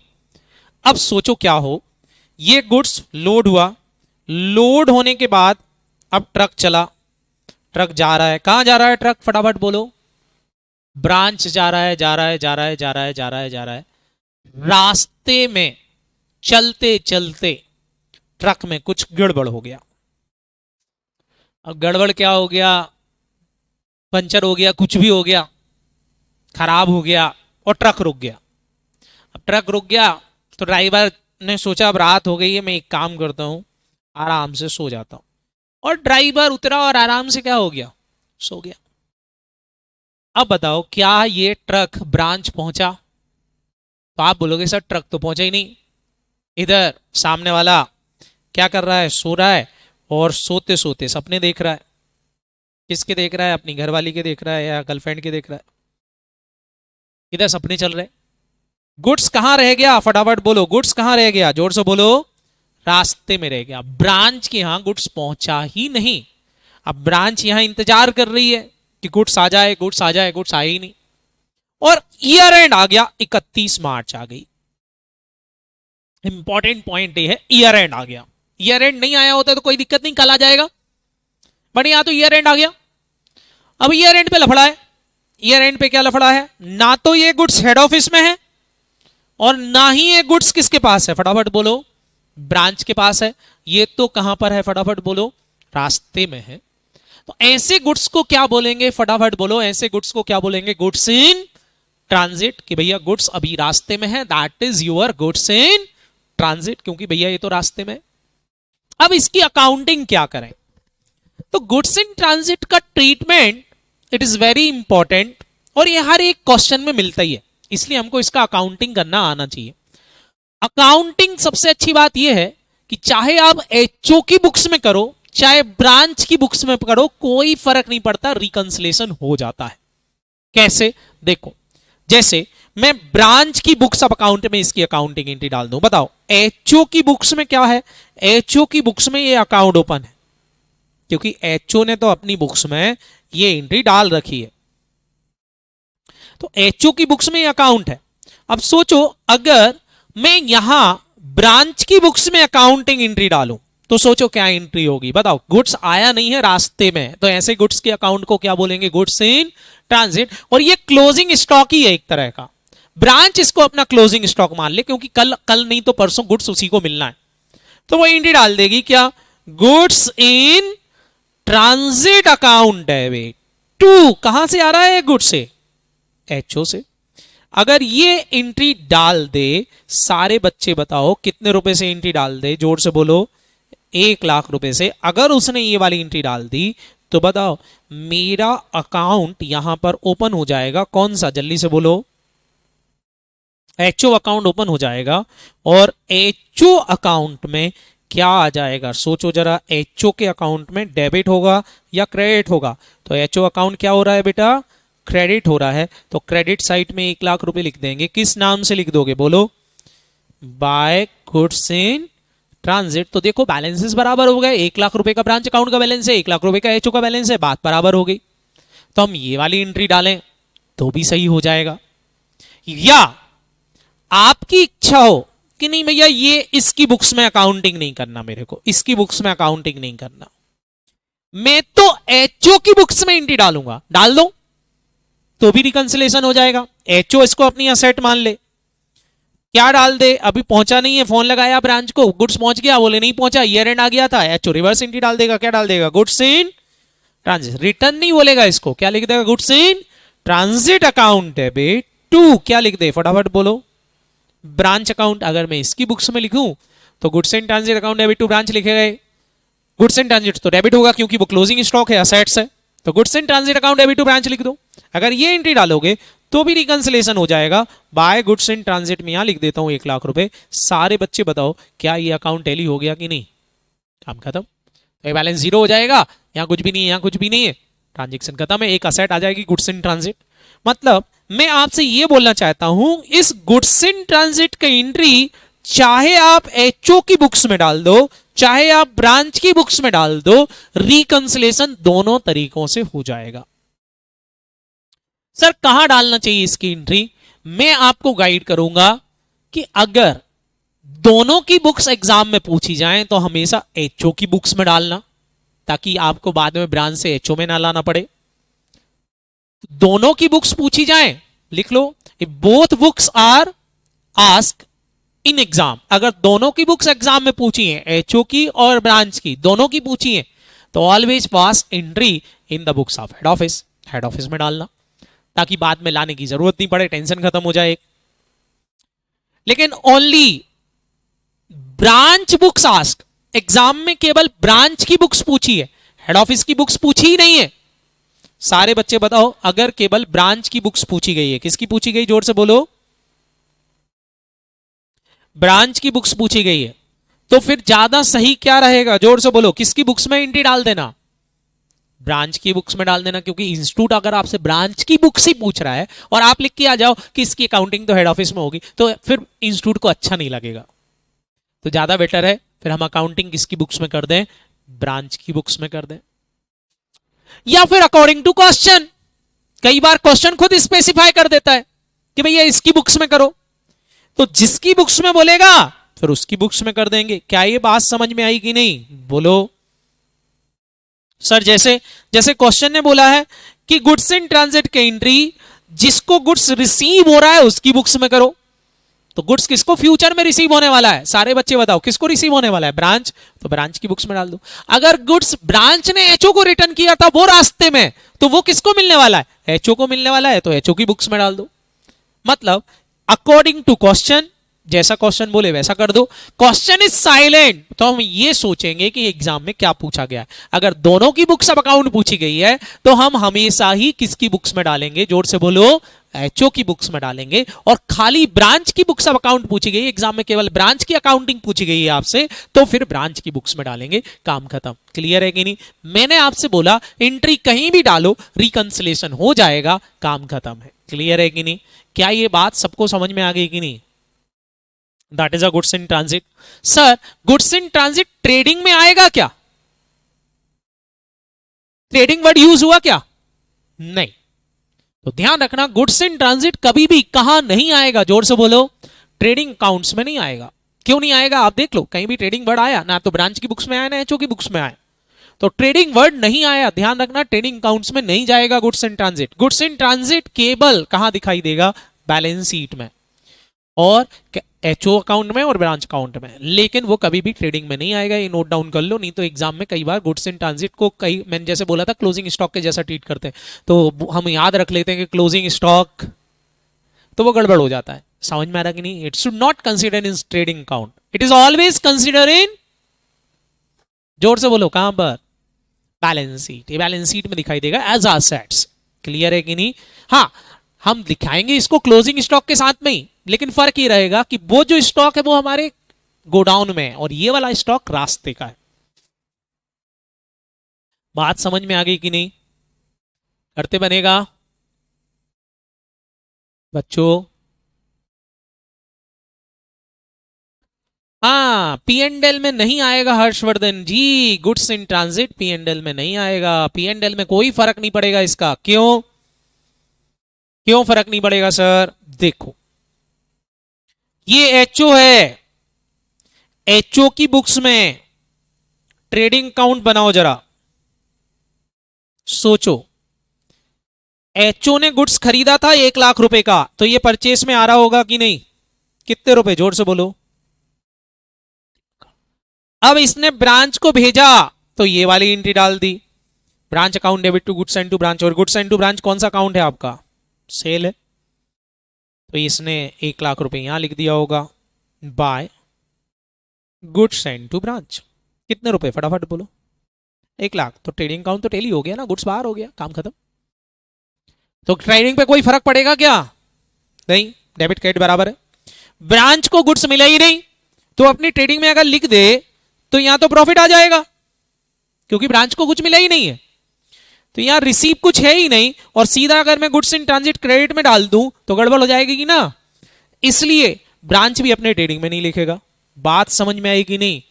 केवल गुड्स इन ट्रांजिट का इंपैक्ट किस पे आएगा? ब्रांच अकाउंट और एचओ अकाउंट पे आएगा, ट्रेडिंग अकाउंट्स पर कभी नहीं आएगा। हर्षवर्धन क्लियर है बेटा? Hello, any doubt? हाँ, अभी बोल रहे हैं कि सर ट्रायल बैलेंस के अंदर आ रहा है तो क्या? बेटा अगर ट्रायल बैलेंस के अंदर आ रहा है तो इसका मतलब एंट्री हो चुकी है, सीधा बैलेंस शीट में उठा के लिख देंगे, फिर एंट्री डालने की जरूरत ही नहीं। It is very very easy. समझ में आया? कर लोगे कि नहीं? गुड। सेम बेटा cash in transit. Cash in transit भी क्या है अगर मैं पूछता हूं, तो कैश इन ट्रांजिट भी हो सकता है एचओ ने ब्रांच को कैश भेजी हो या ब्रांच ने एचओ को कैश भेजी हो, दोनों ने एक दूसरे को कैश भेजी हो, लेकिन वो कैश अभी तक पहुंची नहीं है, रास्ते में है। तो ऐसी कैश को क्या बोलते हैं? फटाफट बोलो, कैश इन ट्रांजिट बोल देते हैं। 31 मार्च आ गया, लेकिन कैश ना तो एचओ के पास पहुंची ना ब्रांच के पास है, तो फिर रास्ते में है, तो क्या बोलोगे उसको? Cash in transit. इसकी अकाउंटिंग भी दोनों में से किसी की भी बुक्स में कर सकते हो। सारे बच्चे बताओ, अगर मैं एचओ की बुक्स में इसकी अकाउंटिंग करना चाहूं तो बताओ बेटा, एचओ की बुक्स में एंट्री डालना चाहूं तो क्या एंट्री होगी? कैश इन ट्रांजिट आपकी असेट्स है, असेट ऑलवेज डेबिट, तो एंट्री क्या होगी? Cash in transit account debit to, क्या लिख दू यहां पर? Cash in transit account debit to branch account, अगर एचओ अपनी बुक्स में डाल रहा है तो। और अगर ब्रांच डाल रही है तो या तो इसकी बुक्स में डाल दो या इसकी बुक्स में डाल दो। सारे बच्चे बताओ, इसकी बुक्स में डालेंगे तो एंट्री क्या होगी? बोलो, cash in transit account debit to HO account, entry वही होंगी। अच्छा, दोनों की बुक्स में डालोगे कि दोनों में से किसी एक की बुक्स में डालोगे? दोनों में से किसी एक की बुक्स में डालेंगे। अच्छा, बैलेंसेस रिकंसाइल हो जाएंगे क्या? हाँ हो जाएंगे, कोई दिक्कत नहीं, आप किसी की भी बुक्स में लिखो। लेकिन मैंने आपसे बोला कि कहां लिखना ज्यादा सही है, बोलो। अगर दोनों की बुक्स ऑफ अकाउंट पूछी गई है तो हमेशा किसकी बुक्स में एंट्री डालना? एचओ में तो टेंशन खत्म रहेगी। और अगर ब्रांच अकेली की बुक्स ऑफ अकाउंट पूछी गई है तो ब्रांच में, या फिर क्वेश्चन बोल रहा है रिसीवर की बुक्स में डालो, सेंडर की बुक्स में मत डालो, तो फिर जो भी रिसीवर होगा उसकी बुक्स में डाल देंगे, काम खत्म। तो क्वेश्चन कई बार खुद स्पेसिफाई करता है कि भैया इसकी बुक्स में एंट्री डालना है, तो जिसकी बुक्स में बोलेगा उसकी बुक्स में डाल देंगे। Entry in simple. सारे बच्चे बताओ, goods in transit, cash in transit की अकाउंटिंग इज इजी। क्या एंट्री डालोगे? गुड्स इन ट्रांजिट या cash in transit account debit to HO या ब्रांच। एचओ की बुक्स में डाल रहे तो ब्रांच, ब्रांच की बुक्स में डाल रहे तो एचओ, काम खत्म। बताओ क्या ये करते बनेगा? क्लियर हुआ? अब देखो बैलेंसेस कैसे रिकंसाइल करने आते हैं। क्वेश्चन कुछ इस तरह के आते हैं आपको, जैसे यहां देखो एक एग्जाम्पल दिया मैंने, एक्सट्रैक्ट ट्रायल बैलेंस लिया हुआ है। जरा देखो, एचओ और ब्रांच की बुक्स आपको दिख रही है, दिख रहा है गुड्स सेंड टू ब्रांच 13,02,400 है, गुड्स रिसीव बाय ब्रांच 12,80,400 है। बोल रहे हैं कि एचओ ने भेजा गुड्स है 13,02,400 का, ब्रांच को मिला है 12,80,400 का। ब्रांच और एचओ की बुक्स में डिफरेंस आ रहा है। यहां ब्रांच अकाउंट का बैलेंस बोल रहे हैं, देखो जरा, trial balance is very important. Trial balance के अंदर बोल रहे हैं कि यहां डिफरेंस आ रहा है 4,11,100 और यहां आ रहा है 3,01,600 का डिफरेंस आ रहा है कि नहीं? सबसे पहला काम एग्जाम में क्या करोगे, स्टेप्स अगर हम इसको फॉलो करें तो सबसे पहले आप निकालोगे डिफरेंस। क्या निकालोगे फटाफट बोलो? Net difference. क्या निकालोगे फटाफट बोलो? नेट डिफरेंस निकालना है। फिर गुड्स इन ट्रांजिट निकाल लेना है। गुड्स इन, सबसे पहले हमेशा क्या निकालने की कोशिश करोगे फटाफट बोलो? Net differences. बताओ दोनों की बुक्स में जो बैलेंसेस आ रहे थे उसका डिफरेंस देखो जरा कितना है। तो आप दिख रहा है आपको यहाँ 4,11,100 है। यहां पर सारे बच्चे बताओ माइनस कर दिया ब्रांच अकाउंट और एचओ अकाउंट के बैलेंसेस को, तो डिफरेंस आ रहा है 1,09,500 का। आ रहा है कि नहीं बोलो? 1,09,500 का डिफरेंस हमको ढूंढना है। अब किस रीजन से होगा? तो सबसे पहला डिफरेंस तो आप सारे बच्चों को नजर आ रहा है। एक डिफरेंस किसके कारण आ रहा है? यहाँ गुड्स इतने का भेजा था लेकिन मिला इतने का है, तो बताओ कितने रुपए का? गुड्स इन ट्रांजिट कहलाना। तो मैंने ये माइनस कर दिया, तो गुड्स इन ट्रांजिट मेरे को मिला कितने रुपए का? 22,000 का। अभी भी डिफरेंस है, हमको तो 1,09,500 का डिफरेंस चाहिए, तो 22,000 का ही मिला। तो बाकी डिफरेंस क्या होगा? तीसरा डिफरेंस क्या होगा? अज्यूम कर लेंगे कि वो डिफरेंस क्या होगा, फटाफट बोलो? कैश इन ट्रांजिट होगा। क्या ये बात समझ में आई? कोई बच्चा बताएगा कितने रुपए का कैश इन ट्रांजिट रहा होगा? बोलो। 1,09,500 का टोटल डिफरेंस था ब्रांच और एचओ में, एचओ और ब्रांच की बुक्स में। ये दोनों के एक दूसरे का टोटल डिफरेंस था कि नहीं? अरे हाँ है ना बच्चों? देखो यहां ब्रांच अकाउंट का बैलेंस कितना है, देखो एचओ अकाउंट का बैलेंस ब्रांच की बुक्स में 3,01,000 है और यहां ब्रांच अकाउंट का बैलेंस 4,11,000 है। दोनों बैलेंसेस बराबर होना चाहिए, लेकिन दोनों बैलेंसेस अलग अलग आ रहे हैं। तो आपने डिफरेंस निकाला, तो इन 1,09,500 का था, उसमें से 22,000 का डिफरेंस, 22,000 का डिफरेंस तो गुड्स इन ट्रांजिट है। तो बाकी डिफरेंस क्या रहा होगा? सारे बच्चे बताओ बाकी डिफरेंस क्या रहा होगा? बोलो कैश इन ट्रांजिट। जल्दी से निकाल के बताओ कैश इन ट्रांजिट कितना रहा होगा डिफरेंस? बोलो कैश इन ट्रांजिट कितना रहा होगा? 87,500। ये क्वेश्चन में गिवन नहीं है, लेकिन आपको निकालना पड़ेगा कि 87,500 का कैश इन ट्रांजिट रहा होगा। मतलब कई बार क्वेश्चन में कैश इन ट्रांजिट गिवन नहीं होता, हम निकालते हैं। जब हमारे रिकंसाइल टैली नहीं हो रहा है तो अज्यूम कर लेते हैं कि ये कैश इन ट्रांजिट रहा होगा। अब मेरे को जना एंट्री डालना है, दोनों की बुक्स पूछी है, सारे बच्चे बताओ किसकी बुक्स में एंट्री डाल दूं तो काम खत्म हो जाएगा। जोर से बोलो, सुना ही नहीं दिया। एचओ की बुक्स में। Very good. मैं यहां पर दोनों की बुक्स बना रहा हूं, एचओ बुक्स और ब्रांच बुक्स। ब्रांच की बुक्स में एचओ अकाउंट आ रहा है, कितने रुपए का अकाउंट चल रहा है जरा सोचो, कितने रुपए का अकाउंट चल रहा है? क्वेश्चन में दिया था। सर क्रेडिट बैलेंस आ रहा है, इसका बैलेंस ब्रॉट डाउन कितने का आ रहा है? सर 3,01,600 का। एचओ की बुक्स में किसका अकाउंट ओपन होगा? बोलो सर ब्रांच का। और इसकी बुक्स में डेबिट बैलेंस चल रहा है, कितने रुपए का डेबिट बैलेंस चल रहा है? कोई बच्चा मेरे को बता दे जल्दी से। सर डेबिट बैलेंस चल रहा है इसका 4,11,100 का। एंट्री किसके बुक्स में डाल दूं? एचओ की बुक्स में। क्या एंट्री डाल दूं बताओ? एचओ की बुक्स में एंट्री डाल रहा हूं, goods in transit account debit कितने रुपए से? 22,000 से। Cash in transit account debit कितने से? 87,500 से। टू क्या लिखूं मेरे बच्चों जल्दी से बताओ? टू एचओ अकाउंट लिखूं कि ब्रांच अकाउंट लिखूं? ब्रांच अकाउंट कितने रुपए से बोलो? 1,09,500। डिफरेंस 1,09,500 का था। जैसे ही एंट्री डालोगे पोस्टिंग कर दो बेटा। ब्रांच अकाउंट क्या हुआ है? क्रेडिट। तो ब्रांच अकाउंट के क्रेडिट में लिख देता हूं by goods in transit 22,000 by cash in transit कितने रुपए का? फटाफट बोलो 87,500 का। जैसे ही ये पोस्टिंग करोगे तो बैलेंसेस बराबर हो जाएंगे। देखो जरा क्या बैलेंसेस आ गया यहाँ पर? 3,01,600। ये अकाउंट टैली, काम खत्म। करते बनेगा? हाँ या ना? ऑनलाइन प्रियल, प्रिया, हर्षवर्धन, अमन, क्लियर है बेटा? गुड।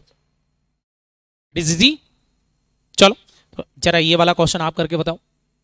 मैंने थोड़ा सा चेंज किया है सर, वही तो दिख रहा नहीं, मैंने चेंज किया है, देखो जरा क्या चेंज कर दिया है, देखो डेबिट बैलेंस दे दिया है। एचओ की बुक्स में भी एचओ ब्रांच का बैलेंस डेबिट आ रहा है और ब्रांच की बुक्स में भी एचओ का डेबिट बैलेंस है। सारे बच्चे बताओ सबसे पहला काम क्या निकालोगे? Net difference. क्या निकालेंगे सबसे पहले? Net difference. सबसे पहले निकालेंगे नेट डिफरेंस और फिर गुड्स इन ट्रांजिट निकालेंगे। दो चीजें हमको सबसे पहले निकालना है, तो चलो सबसे पहले निकालते हैं नेट डिफरेंस। अब नेट डिफरेंस कैसे निकालोगे? भैया दोनों डेबिट डेबिट बैलेंस है, डेबिट डेबिट बैलेंस है, तो बताओ माइनस होंगे कि प्लस होंगे? पिछली बार एक डेबिट था एक क्रेडिट था तो हमने माइनस कर दिया था, बट इस बार दोनों क्या है? डेबिट डेबिट है, तो डेबिट डेबिट दोनों प्लस होंगे। तो सारे बच्चे बताओ क्या हो जाएगा? 4,11,100 मैं प्लस कर देता हूं, कितने का? 3,01,600 का डिफरेंस। तो बताओ टोटल डिफरेंस कितना आ गया? सर 7,12,700 रुपए का डिफरेंस आ रहा है। Very very good. एक तो ये आ गया 7,12,700 रुपए को हमको रिकंसाइल करना है। कैसे रिकंसाइल करें? Sir goods send to branch दिया हुआ है, कितने का दे रखा? 13,02,400 का गुड्स भेजा था, 13,02,400 का, लेकिन ब्रांच को अभी तक मिला है 12,80,400 का, जो डेबिट क्रेडिट में दिया है माइनस कर दो। बताओ इन ट्रांजिट कितना कहलाना? सर इन ट्रांजिट तो 22,000 ही कहलाना। तो इन ट्रांजिट तो गुड्स वही आया बेटा 22,000, कोई दिक्कत नहीं है, 22,000 ही आ रहा ना। गुड। तो इसका मतलब बाकी डिफरेंस, क्वेश्चन इज साइलेंट, तो बाकी डिफरेंस किसका मान लिया जाएगा? बोलो। कैश इन ट्रांजिट का। तो अब हम यहां पर कैश इन ट्रांजिट निकाल सकते हैं। तो बताओ कैश इन ट्रांजिट कितना कहलाना? अगर मैं आपसे पूछूं तो आप बोलोगे सर 7,12,700 रुपए का डिफरेंस है, उसमें से एक डिफरेंस तो ये है कि 22,000 का गुड्स इन ट्रांजिट है। तो बताओ बेटा कैश इन ट्रांजिट कितने का रहा होगा? 6,90,700 रुपए का कैश इन ट्रांजिट रहा होगा। काम खत्म। जनरल एंट्री किसके बुक्स में डाल दूं? बोलो। किसकी बुक्स में? ब्रांच की बुक्स में या एचओ की बुक्स में? एचओ की बुक्स में डाल दो सर, टैली हो जाएगा सब कुछ।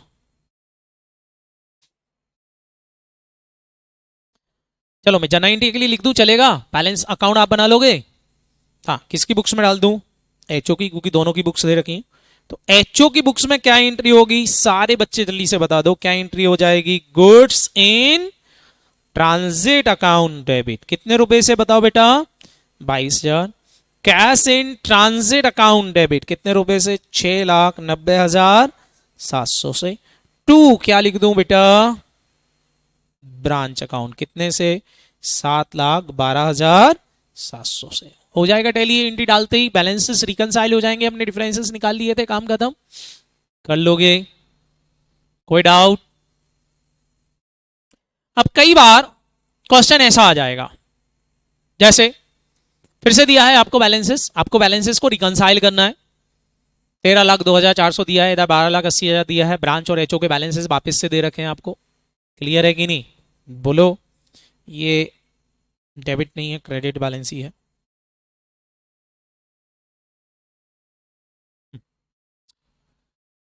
अब ये वापस से दे दिया। अब क्वेश्चन में एक दिक्कत है कि क्वेश्चन ये भी बोल रहा है कि ड्यूरिंग द ईयर में कैश रेमिट की थी 1,86,500 की, लेकिन रिसीव हुई है केवल 1,00,000 की। मतलब आपको अब कैश इन ट्रांजिट भी क्वेश्चन में गिवन है। पिछले क्वेश्चन में कैश इन ट्रांजिट गिवन नहीं था, अज्यूम कर लिया था कैश इन ट्रांजिट है डिफरेंस को, बट इस क्वेश्चन में कैश इन ट्रांजिट भी गिवन है। अब तो अगर cash in transit goods in transit दोनों ही गिवन हो और फिर भी डिफरेंसेस आ रहे हो, तो डिफरेंसेस फिर कोई दूसरे रीजन से हो सकते हैं, और दूसरे रीजन अगर क्वेश्चन में गिवन है तो वेल गुड, नहीं गिवन है तो to open the suspense account. कौन सा अकाउंट? फटाफट बोलो। सस्पेंस। और सस्पेंस अकाउंट ओपन करके उनको बैलेंसेस को बराबर कर देना। क्या ये बात समझ में आई? बैलेंसेस बराबर करना बहुत जरूरी है बिफोर प्रिपरेशन या फाइनलाइजेशन ऑफ अकाउंट। अकाउंट को फाइनल करने से पहले आपको दोनों बैलेंसेस को बराबर करना जरूरी है। अगर बराबर हो जाए, रीजंस हमको क्वेश्चन में मिल गए हैं तो हम बराबर कर देंगे, नहीं मिल रहे रीजंस क्वेश्चन साइलेंट है और कोई रीजन नहीं मिल रहा है, बैलेंसेस बराबर नहीं हो रहे हैं, तो to open the suspense account, और सस्पेंस अकाउंट ओपन करके उसको रिकंसाइल कर देंगे। सर सस्पेंस कहां आएगा? सस्पेंस भी सीधा बैलेंस शीट में दिखा देंगे हम। क्लियर है कि नहीं? बट बैलेंसेस बराबर करना जरूरी है। तो बताओ इस केस में सबसे पहले अगर नेट डिफरेंस निकालो, नेट डिफरेंस वही आ रहा बेटा 1,09,500 का।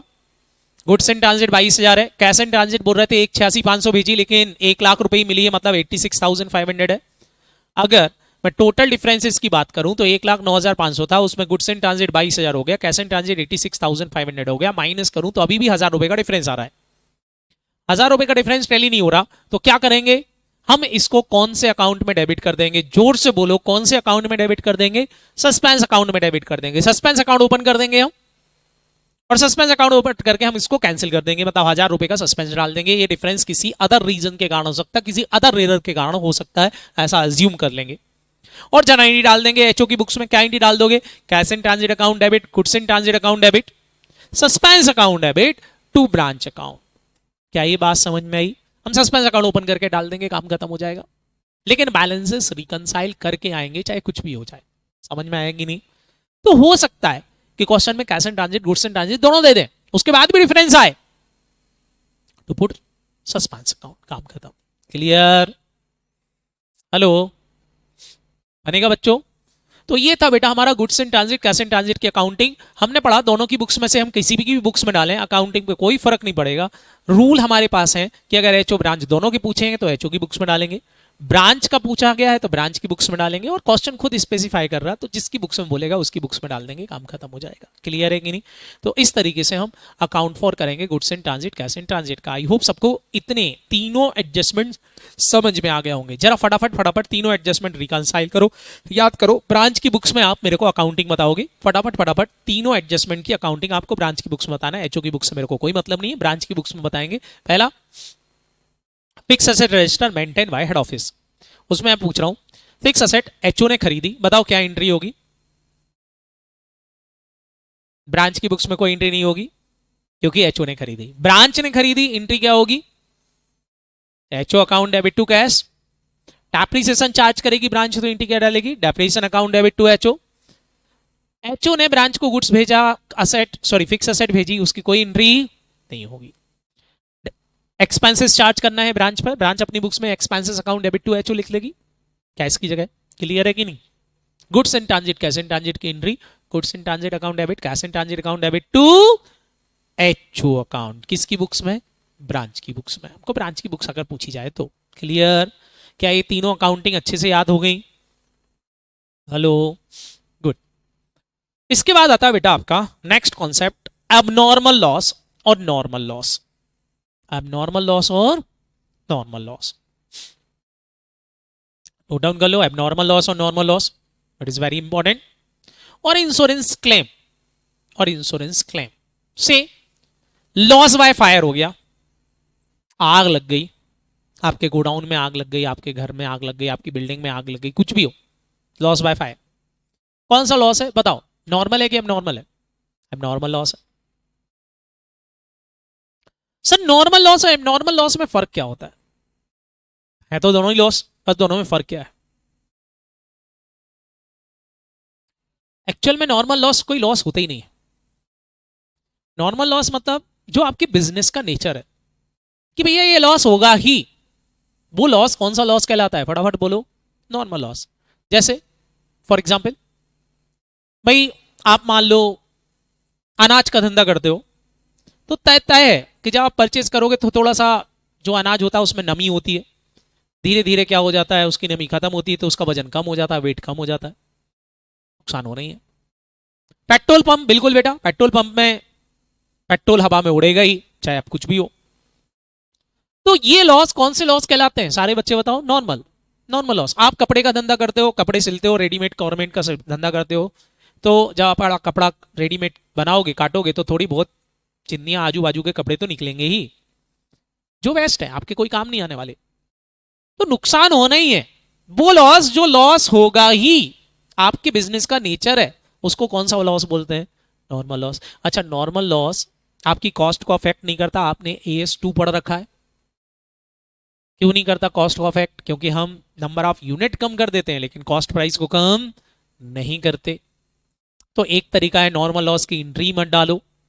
क्यों नहीं डालो एंट्री? सारे बच्चे बताओ नॉर्मल लॉस की एंट्री क्यों नहीं डालो? क्योंकि कॉस्ट अफेक्टेड नहीं करता। दूसरा तरीका, एंट्री डाल भी दो तो भी कोई फर्क नहीं पड़ेगा। कैसे?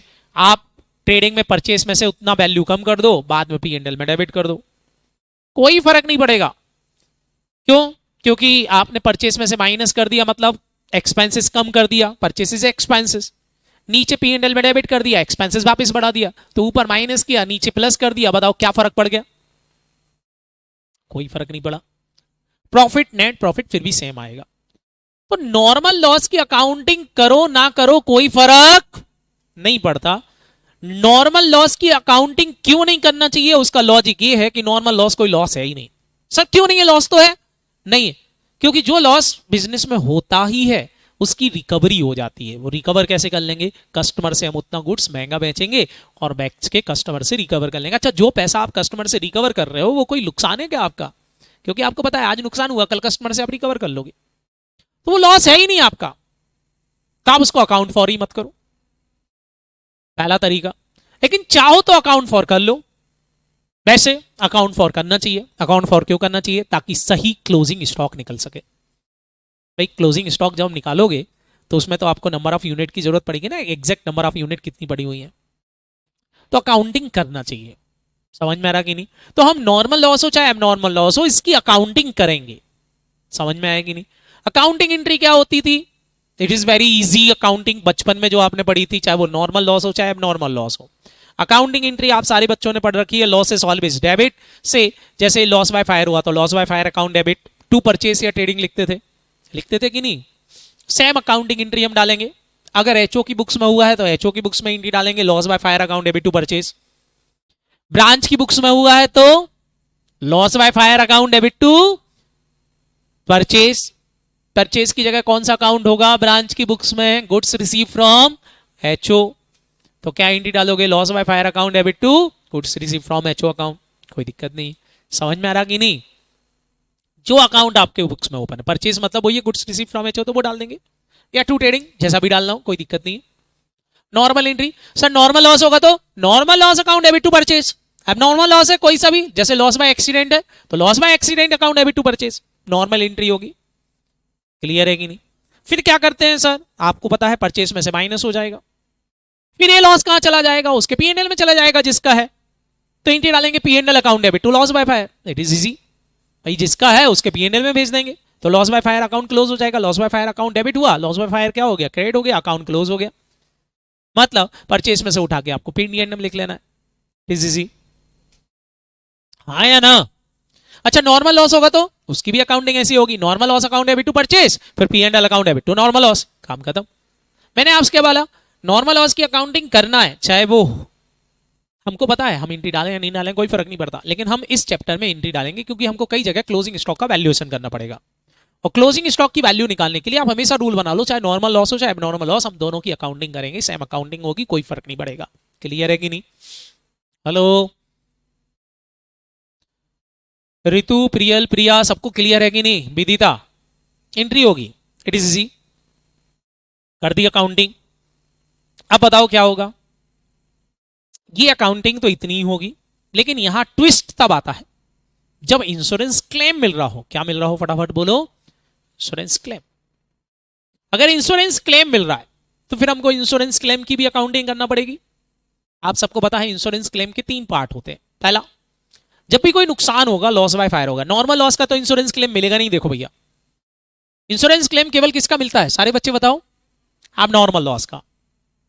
तो अब नॉर्मल लॉस का अगर इंश्योरेंस क्लेम आपको मिल रहा है तो 3 स्टेप्स होते हैं। पहला स्टेप्स होता है, हम सबसे पहले क्लेम को तो एडमिट करते हैं। भैया सामने वाली कंपनी को बताते हैं कि भैया हमारे यहां आग लग गई, नुकसान हो गया है। एडमिट करने का मतलब है कि खाली आपने बताया है, अभी कंपनी ने क्लेम को एक्सेप्ट नहीं किया, तो ड्यू टू कंजर्वेटिज्म क्लेम को एडमिट करने की कोई अकाउंटिंग नहीं होती है। अगर एग्जाम में खाली ये लिखा हुआ आ रहा है claim admitted to insurance company, that means institute चाहता है कि आप इसकी कोई एंट्री मत डालो। क्यों? क्योंकि आपने क्लेम एडमिट किया, जरूरी थोड़ी ना इंश्योरेंस कंपनी एक्सेप्ट कर ले। और आप सबने पढ़ा है कि एंटीसिपेटेड प्रॉफिट बुक नहीं करते, एंटीसिपेटेड लॉस बुक करते हैं, तो अभी क्लेम एक्सेप्ट नहीं हुआ।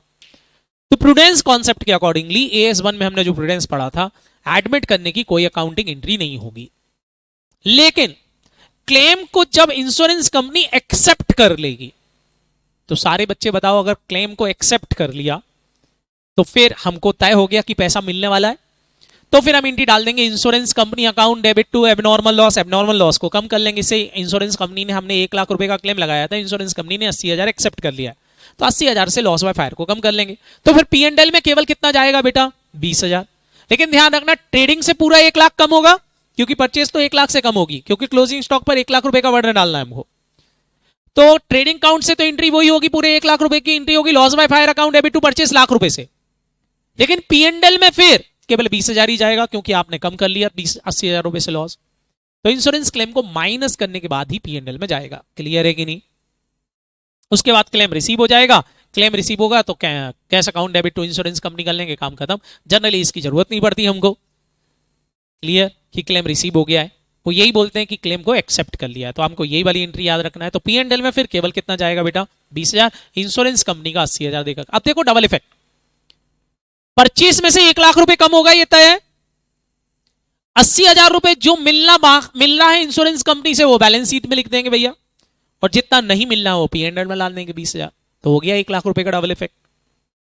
मतलब एंट्री क्या डाल दी? Insurance company account debit, P&L account debit to purchase. समझ में आ रहा कि नहीं? मतलब नेक्स्ट एंट्री, परचेस में से 1 लाख रुपए कम करेंगे, 20,000 P&L में डाल दिया, 80,000 बैलेंस शीट में लिख दिया, काम खत्म। ये ऐसा ट्रीटमेंट बचपन में क्लास 11th में करते थे। Question is silent. तो HO की अकाउंटिंग HO की बुक्स में होगी, ब्रांच की अकाउंटिंग ब्रांच की बुक्स में होगी, काम खत्म हो जाएगा एबनॉर्मल लॉस का। It is simple. लेकिन ट्विस्ट तो तब आता है जब ये दोनों झगड़े करते हैं। झगड़े किस बात को लेके? ब्रांच बोलती भैया एबनॉर्मल लॉस मैं बियर नहीं करूंगी, तुम ही बियर करो। किससे? फटाफट बोलो। HO से। या HO बोलता है मैं क्यों बियर करूं, तुम बियर करो, तुम्हारा नुकसान है। झगड़े होते हैं, तब दिक्कत होती है हमको कि भैया फिर एबनॉर्मल लॉस की अकाउंटिंग कैसे करें। दिक्कत ये नहीं है कि एबनॉर्मल लॉस की अकाउंटिंग कैसे होगी, वो तो हमको आती है। परचेज में से माइनस करेंगे, जितने का नुकसान हुआ P&L में डाल देंगे, जितना इंश्योरेंस कंपनी दे रही है बैलेंस शीट में लिख देंगे, काम खत्म हो जाएगा। ये तो हमको बचपन से आता है। अकाउंटिंग जो हमको समझना है वो ये कि अगर ब्रांच में एबनॉर्मल लॉस हुआ है, लेकिन बियर कौन कर रहा है? फटाफट बोलो। हेड ऑफिस कर रहा है। नुकसान कहां हुआ है? ब्रांच में। और बियर कौन कर रहा है? फटाफट बोलो। हेड ऑफिस करना चाहता है। तो क्या होगा? In general loss by fire का ही एग्जाम में आता है। और जरा ध्यान से समझना, ये लॉस बाय फायर 2 जगह हो सकता है। पहला, ब्रांच में गुड्स पहुंच गया था, पहुंचने के बाद आग लगी। और दूसरा, गुड्स रास्ते में था, तभी गुड्स में आग लग गई। HO ने गुड्स भेजा था ब्रांच को, लेकिन रास्ते में आग लग गई, रास्ते में एक्सीडेंट हो गया, गुड्स का नुकसान हो गया। तो ये 2 केसेस बेटा एग्जाम में बनते हैं। पहला केस कौन सा? सारे बच्चे ध्यान से देखो। गुड्स कहां पहुंच गया था? जोर से बोलो। ब्रांच में रखा हुआ था, और ब्रांच में पहुंचने के बाद गुड्स में आग लगी। बताओ, ब्रांच में पहुंचने के बाद आग लगी, तो ये लॉस कौन बियर करना चाहिए? जरा सारे बच्चे बताओ। ब्रांच के बुक्स में अगर ब्रांच में गुड्स पहुंच गया था, वहां पहुंचने के बाद आग लगी है, तो बताओ इस गुड्स का लॉस तो किसको बियर करना चाहिए? बोलो। ब्रांच को ही करना चाहिए, क्योंकि ब्रांच का ही नुकसान है। तो फिर एंट्री ब्रांच की बुक्स में ही होगी। किसकी बुक्स में होगी? फटाफट बोलो। ब्रांच की। क्या एंट्री होगी ब्रांच की बुक्स में? सारे बच्चे बताओ, आपको पता है क्या एंट्री डालोगे? Loss by fire account debit to, क्या लिखोगे? फटाफट बोलो। परचेस का नाम क्या है? Goods receive from HO। Clear है कि नहीं? दूसरी एंट्री सारे बच्चों को पता है, लॉस बाय फायर कहां चला जाएगा? जोर से बोलो। प्रॉफिट एंड लॉस में। कितना जाएगा? इंश्योरेंस कंपनी का कट के। तो क्या लिख दोगे? Insurance company account debit. जितना इंश्योरेंस कंपनी से मिल रहा है वो डेबिट कर लेंगे। क्लियर है कि नहीं? अरे हाँ है ना? से जितना भी अमाउंट इंश्योरेंस से 80,000 रुपए इंश्योरेंस कंपनी में रही तो इंश्योरेंस कंपनी को डेबिट कर देंगे। जितना इंश्योरेंस कंपनी से नहीं मिल रहा वो P&L में डाल देंगे। बोलो। और 2 क्या लिख दोगे फटाफट बोलो? Loss by fire. Loss by fire account close हो जाएगा। एंट्री किसके बुक्स में हुई? सारे बच्चे जल्दी से बता दो, ये एंट्री किसके बुक्स में हुई? ब्रांच की बुक्स में। Is that clear? काम खत्म। समझ में आया कि नहीं? तो क्लियर हो जाएगा, काम खत्म हो जाएगा। ब्रांच भी ईयर करे भैया, हम क्यों ईयर करेंगे एचओ? लेकिन ट्विस्ट, जब गुड्स रास्ते में था और आग लग गई तो अब ब्रांच डिनाई कर देगी कि भैया ये गुड्स तो मेरे को मिला ही नहीं, तो मेरा नुकसान क्यों बियर करूं, मैं अपने लॉस क्यों दिखाऊं? तुम्हारी गलती के कारण आग लगी है, तुमने गुड्स अच्छे से नहीं भेजा, आग तुम्हारी गलती के कारण लगी है, तो तुम बियर करो इस लॉस को। तो फिर बेटा यहां सारे बच्चे बताओ, यहां एंट्री किसके बुक्स में होगी? जोर से बोलो, सुनाई नहीं दिया मेरे को? Head office. और जब हेड ऑफिस अपनी बुक्स में इसकी एंट्री डालेगा तो क्या एंट्री डालेगा? बेटा इंपॉर्टेंट पॉइंट, जब उसने गुड्स भेजा था तब तो वो एंट्री डाल चुका होगा। क्या एंट्री डाल चुका होगा? गुड्स के भेजने की एंट्री क्या कर चुका होगा? बोलो। ब्रांच को डेबिट कर चुका होगा कि नहीं? वो क्या लिखा होगा? Branch account debit to goods send to branch. ये तो एंट्री डाल के बैठा होगा वो। बोलो। बाद में पता चला कि आग लग गई जो गुड्स रास्ते में भेजा था, तो अब वो ब्रांच की एंट्री को रिवर्स करेगा। क्या एंट्री डालेगा? भैया नुकसान हो गया है तो गुड्स इन ट्रांजिट तो लिखेगा नहीं, क्या लिखेगा? Loss by fire account debit to. सारे बच्चे बताओ यहां पर टू ट्रेडिंग आएगा क्या? नहीं। जो उसने यहां पर गुड्स भेजते समय ब्रांच को डेबिट दे दी थी और यहां लिख दिया था गुड्स सेंड टू ब्रांच, लिख दिया था कि नहीं? तो वो क्या लिखेगा? To branch account. ब्रांच को जो डेबिट दिया था उसका डेबिट कैंसिल कर देगा। अब बोलेगा ब्रांच से पैसा नहीं मिलने वाला, तो ब्रांच को क्रेडिट कर देगा। सेल कैंसिल नहीं करेगा, ध्यान रखना। कैंसिल केवल किसको कर देगा? फटाफट बोलो। डेटर कैंसिल कर देगा। सर सेल कैंसिल क्यों नहीं की? क्योंकि परचेस और goods send to branch trading में लिख देंगे तो वो अकाउंट का ट्रेडिंग का इफेक्ट जीरो हो जाएगा, कोई फर्क नहीं पड़ेगा। तो एंट्री क्या डालेंगे? Loss by fire account debit to branch account. किसकी बुक्स में? जोर से बोलो। Head office. और फिर सारे बच्चे बताओ, इसमें से जितना इंश्योरेंस कंपनी से मिलेगा इंश्योरेंस कंपनी अकाउंट में डेबिट डाल देंगे। जितना इंश्योरेंस कंपनी से नहीं मिला वो किसके P&L में चला जाएगा? जोर से बोलो। एचओ के। और ये लॉस बाय फायर अकाउंट क्या हो जाएगा? Close. The most important entry is that कि यहां पर ट्रेडिंग नहीं आएगा, यहां पर कौन सा अकाउंट खुलेगा? फटाफट बोलो। ब्रांच। क्या ये बात सबको समझ में आ गई कि नहीं? ट्रेडिंग अकाउंट से एंट्री नहीं होगी, परचेस अकाउंट से एंट्री नहीं होगी, बस एंट्री किस अकाउंट के थ्रू होगी? ब्रांच अकाउंट के थ्रू होगी। ब्रांच अकाउंट को जो उसने डेबिट दे रखी थी वो क्रेडिट कर देगा ब्रांच से। अब बोलेगा ये पैसा लेना नहीं है। क्लियर है कि नहीं? क्योंकि ये गुड्स वहां पहुंचा ही नहीं। तो एंट्री एचओ अपनी बुक्स में क्या डालेगा? Loss by fire account debit to branch account. Note down कर लो भैया, loss by fire account debit to branch ये एंट्री होगी। अगर एचओ की बुक्स में हो रही है तो किसका लॉस? ब्रांच का लॉस। कौन बियर कर रहा है? जोर से बोलो। Head office. तो एंट्री किसकी बुक्स में होगी? एचओ की बुक्स में। और एंट्री क्या होगी? Loss by fire account debit to branch account. Is that clear? और बाद में जितना इंश्योरेंस कंपनी दे रही है उतना इंश्योरेंस कंपनी के नाम से लिख देंगे, और जितना नहीं दे रही है उतना P&L में चला जाएगा, काम खत्म हो जाएगा। समझ में आया? ऑनलाइन वाले बच्चे वेरी गुड। कई बार ऐसा भी होता है कि इंश्योरेंस कंपनी ब्रांच को पैसा देगी। इंश्योरेंस कंपनी किसको पैसा देगी? ब्रांच को, एचओ को नहीं देगी। तो फिर जहां इंश्योरेंस कंपनी वर्ड लिखा है बताओ उस वर्ड की जगह पे कौन सा वर्ड आ जाएगा? सारे बच्चे जल्दी से बता दो, बोलो। ब्रांच अकाउंट वर्ड आ जाएगा। कौन सा वर्ड आ जाएगा? Branch account. हम ब्रांच अकाउंट को डेबिट कर देंगे अगर इंश्योरेंस कंपनी उसको देने वाली है। तो entry branch account debit P&L account debit to loss by fire हो जाएगी, काम खत्म हो जाएगा। क्लियर है कि नहीं? तो नोट डाउन कर लो अपनी कॉपी में। If insurance company claim paid to branch, अगर ब्रांच को पे कर रही है तो फिर इंश्योरेंस कंपनी वर्ड की जगह कौन सा वर्ड ओपन कर देना? ब्रांच अकाउंट ओपन कर देना। ये क्वेश्चंस बोलता है, काम खत्म कर देंगे। नहीं तो हम तो यही मानेंगे एचओ को तेरी क्लेम लेम, तो टेंशन खत्म है। क्लियर है कि नहीं? हेलो बेटा, क्या आपको एबनॉर्मल लॉस की अकाउंटिंग क्लियर हो गई अच्छे से?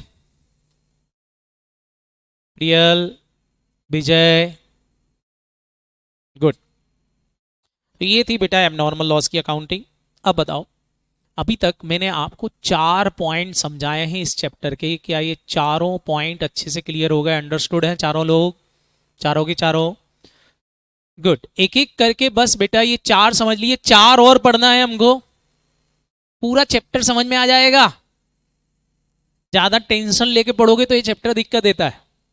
बाकी हैं 8 एडजस्टमेंट ही, ये पढ़ लो तो काम खत्म हो जाता है। क्लियर? तो इतना पढ़ के आओ, कल मैं आपसे चारों एडजस्टमेंट पूछूंगा और 4 और पढ़ाऊंगा। फिर केवल मेथड्स का तरीका देखना है, चैप्टर खत्म हो जाएगा। क्लियर? ओके, भेज दूंगा बेटा रितु। क्लियर हुआ इतना? चलो तो मिलते हैं कल, बाय बाय।